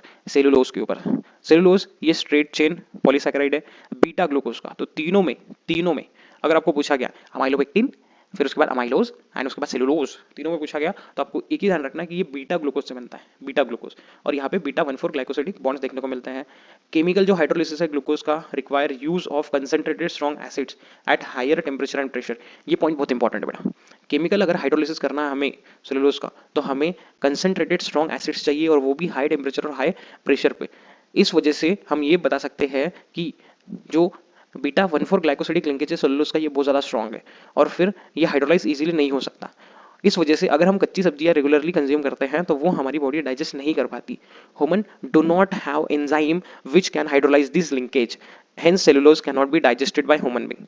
हम डाइजेस्ट नहीं कर सकते बेटा, क्योंकि बीटा 1,4 ग्लाइकोसिडिक लिंकेज ये बहुत स्ट्रॉन्ग होता है। इसको तोड़ने के लिए बहुत ज़्यादा स्ट्रॉन्ग एसिड चाहिए, टेम्परेचर चाहिए, प्रेशर चाहिए। It serves as a fibrous content of food useful for bowel movement. Cellulose हम डाइजेस्ट नहीं कर सकते, लेकिन सेलुलोज दूसरों के डाइजेशन में हेल्प करेगा, क्योंकि वो एक फाइबरस कंटेंट की तरह हेल्प होता है हमारी बॉडी के अंदर, और बोवेल मूवमेंट में मतलब कि एक्सक्रीशन करते वक्त वो हेल्प करता है, बाकी को धक्का मारता है बाहर निकलने के लिए। तो देखो यहाँ पे बीटा 1,4 ग्लाइकोसिडिक लिंकेज आपको देखने को मिल रही है, बीटा ग्लूकोज निकालना है, और फर्स्ट वाले और फोर्थ वाले के बीच में आपको यहाँ पे बॉन्डिंग बनानी है, ग्लाइकोसिडिक लिंकेज बनानी है। ओके, कुछ इंपॉर्टेंट पॉइंट्स हैं जो कि आपको ध्यान रखने बेटा, इसके बारे में, सेलुलोज के बारे में, किसके बारे में? सेलुलोज के बारे में।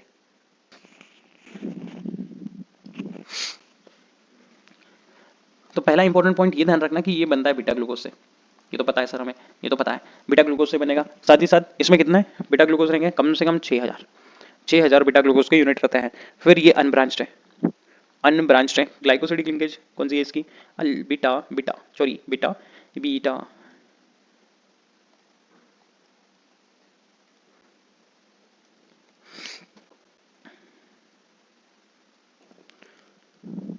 ग्लाइकोसिडिक लिंकेज इसकी कौन सी है? Beta 1,4 glycosidic linkage. Beta 1,4 glycosidic linkage इसमें देखने को मिलती है। फिर और इंपॉर्टेंट पार्ट क्या है कि ये मोस्ट अबंडेंट ऑर्गेनिक कंपाउंड है in biosphere. Most abundant organic compound in biosphere.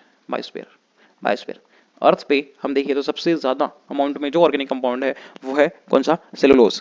Okay, cellulose की रेयन अगर हम देखें, यूजेस इसकी बात करें तो सेलुलोज जो रेयन है, सेलुलोज रेयन, ये आर्टिफिशियल कपड़ों में यूज होता है। ओके, फिर उसके बाद में कार्बोक्सी मिथाइल सेलुलोज, ये भी इसके यूजेस में आता है। CMC बोल देते हैं हम उसको, कार्बोक्सी मिथाइल सेलुलोज। फिर उसके बाद नाइट्रोसेलुलोज जो कि यूज होने वाले हैं सारे कपड़ों के अंदर।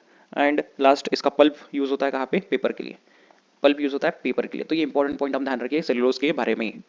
आगे बढ़ते हैं गाड़ी को लेके हमारे सवालों की तरफ। Cellulose is a polymer of glucose. Okay, कौन सा ग्लूकोज? Beta glucose. ये भी पूछ लेना चाहिए था ना, बीटा ग्लूकोज का पॉलीमर ही है। नेक्स्ट, डू यू नो, देखो हमने पढ़ा था कि सेलुलोज को हमारी बॉडी डाइजेस्ट नहीं कर सकती, लेकिन कुछ जानवर है जो सेलुलोज को डाइजेस्ट करते हैं। Symbiotic bacteria in guts of insect. Symbiotic का मतलब क्या? इंटर रिलेशनशिप रहती है जो उसको डाइजेस्ट करने का काम करते हैं। Symbiotic bacteria in guts of insect called termites have enzymes that can hydrolyse beta 1,4 glycosidic linkage in cellulose. ये लिंकेज बहुत भारी रहती है, बहुत ज़्यादा स्ट्रॉन्ग रहती है, इस वजह से हमारी बॉडी इसको डाइजेस्ट नहीं कर पाती और कोई एंजाइम भी नहीं है हमारे पास इसको डाइजेस्ट करे। ठीक है, ओके, चलिए नेक्स्ट, लास्ट हमें पॉलीसैकेराइड देखने को मिल रहा है, glycogen has its structure similar to that amylopectin. Glycogen और अमाइलोपेक्टिन का स्ट्रक्चर सेम है। अमाइलोपेक्टिन जैसे कि ब्रांच था, ये भी ब्रांच रहेगा, लेकिन ये हेवी ब्रांचिंग रहेगी इसकी, but is is more highly branched. तो यहाँ पे आपको ग्लाइकोजीन का स्ट्रक्चर देखने को मिल रहा है। यहाँ लिंकेज कौन सी रहेगी? हमेशा नीचे जब अनब्रांच रहेगा तो अल्फा 1,4 ग्लाइकोसिडिक लिंकेज एंड यहाँ अल्फा 1,6 ग्लाइकोसिडिक लिंकेज। कोई फर्क नहीं है, सेम टू सेम वैसा ही अमाइलोपेक्टिन जैसा ही, बट यहाँ पे ब्रांचिंग आपको ज्यादा देखने को मिलती है। ओके, कुछ इंपॉर्टेंट बातें हैं इसके बारे में, वो भी आप नोट कर लीजिए। पहली बात तो इसके अंदर कौन से ग्लूकोज रहेंगे? Alpha glucose. यूनिट कितने रहते हैं बेटा? यूनिट कम से कम 30,000 यूनिट रहता है किसके? अल्फा ग्लूकोज के। देन ये सिमिलर है अमाइलोपेक्टिन की तरह, लेकिन यहाँ पे मोर ब्रांचिंग है। थर्ड थर्ड कहाँ रहता है ये कहाँ रहता है ये ग्लाइकोजिन कहाँ रहता है? ये स्टोरेज के लिए यूज होता है, स्टोरेज प्रोडक्ट फॉर एनिमल्स में भी रहेगा, बैक्टीरियाज में भी रहेगा, कुछ ना कुछ बैक्टीरियाज में भी प्रेजेंट रहता है, फंगाई में प्रेजेंट रहता है ये, और एनिमल्स में, ह्यूमंस में कहाँ प्रेजेंट रहता है? ह्यूमंस में आपको ध्यान रखना है स्पेशली लिवर में, मसल्स में, ब्रेन में ग्लाइकोजिन प्रेजेंट रहता है। चलिए गाड़ी को आगे बढ़ाते हैं। सब अदर इंपॉर्टेंट पॉलीसैकेराइड्स, कुछ और इंपॉर्टेंट पॉलीसैकेराइड्स है हमारे पास में, उनको हम लेते हैं। तो पहला जो इंपॉर्टेंट है वो है इनुलिन के बाद में आप देखोगे हमारा काइटिन, एंड लास्ट वन कुछ अदर हम और देखने वाले हैं, तो बने रहिए। बस हम खत्म करते हैं इस पूरे सेशन को 5 मिनट में, आप ध्यान दीजिए अच्छे से। इनुलिन, ये आपने पहली बार सुना होगा, इनुलिन नाम का पॉलीसैकेराइड, ये आर्टरी में प्रेजेंट रहता है, इन आर्टरी चोक्स। ये हम बोल सकते हैं एज अ वेजिटेबल जैसा दिखता है कुछ, आर्टरी चोक नाम की तरह, अजीब आलू जैसा ये दिखने वाला एक वेजिटेबल है आर्टरी चोक्स। इन आर्टरी चोक्स इनुलिन प्रेजेंट रहेगा। देन ये पॉलीमर है बीटा फ्रुक्टोज का। सो स्पेशली आपने अब तक जितने भी पढ़े वो सभी ग्लूकोज के थे, तो फ्रुक्टोज का अगर पूछा गया तो वो कौन सा रहेगा? इनुलिन, और वो भी कौन सा फ्रुक्टोज? बीटा फ्रुक्टोज का रहेगा। ये किडनी फंक्शन टेस्ट के लिए यूज होता है, किडनी फंक्शन टेस्ट के लिए यूज करते हैं इनुलिन को। तो ये कुछ बातें इनुलिन के बारे में आप ध्यान रखिए, सवाल इनसे बने हैं इसलिए इसको निकाल के आपको दिखाया गया है। नेक्स्ट क्या है? काइटिन ये एक्सोस्केलेटन है किसका? कॉकरोच का। काइटिन ये एक्सोस्केलेटन अगर आपने अच्छे से पढ़ा होगा बायोलॉजी में, तो आपको कॉकरोच के अंदर ये मिलता है। तो ये क्या है? Exoskeleton of cockroach. मतलब आप बोल सकते हो कि जितने भी ऑर्थ्रोपोडास, उनके एक्सोस्केलेटन बने रहते हैं किसके? काइटिन के। एक्सोस्केलेटन बने रहते हैं किसके? काइटिन के। स्केलेटन। देन सेकंड पॉइंट इसके बारे में ध्यान रखना है हमें कि फंगाई के इंसेक्ट्स के अंदर भी काइटिन प्रेजेंट रहता है, इनके अंदर भी काइटिन जो है वो प्रेजेंट रहेगा। नेक्स्ट नेक्स्ट थर्ड, इसकी ब्रांचिंग कैसे रहती है काइटिन की? काइटिन की ब्रांचिंग रहती है सिमिलर टू सेलुलोज, ये सिमिलर रहेगा, सिमिलर टू सेलुलोज, जैसे सेलुलोज था उसी की तरह ये रहता है। ये अनब्रांच रहेगा, अनब्रांच हमें देखने को मिलता है, unbranched, unbranch and glycosidic linkage कौन सी रहती है? अल्फा, अल्फा नहीं सेलुलोज में कैसी थी? Beta, beta 1,4 glycosidic linkage, beta 1,4 glycosidic linkage, क्योंकि यहाँ पे बीटा फ्रुक्टोज है, बीटा फ्रुक्टोज है। ठीक है, ठीक है, ओके ओके ओके। चलिए आगे बढ़ते हैं हम, अदर कुछ हमारे पास में पॉलीसाइक्राइड्स है उनको भी हम ध्यान में रखते हुए सारी चीजें समझ लेते हैं।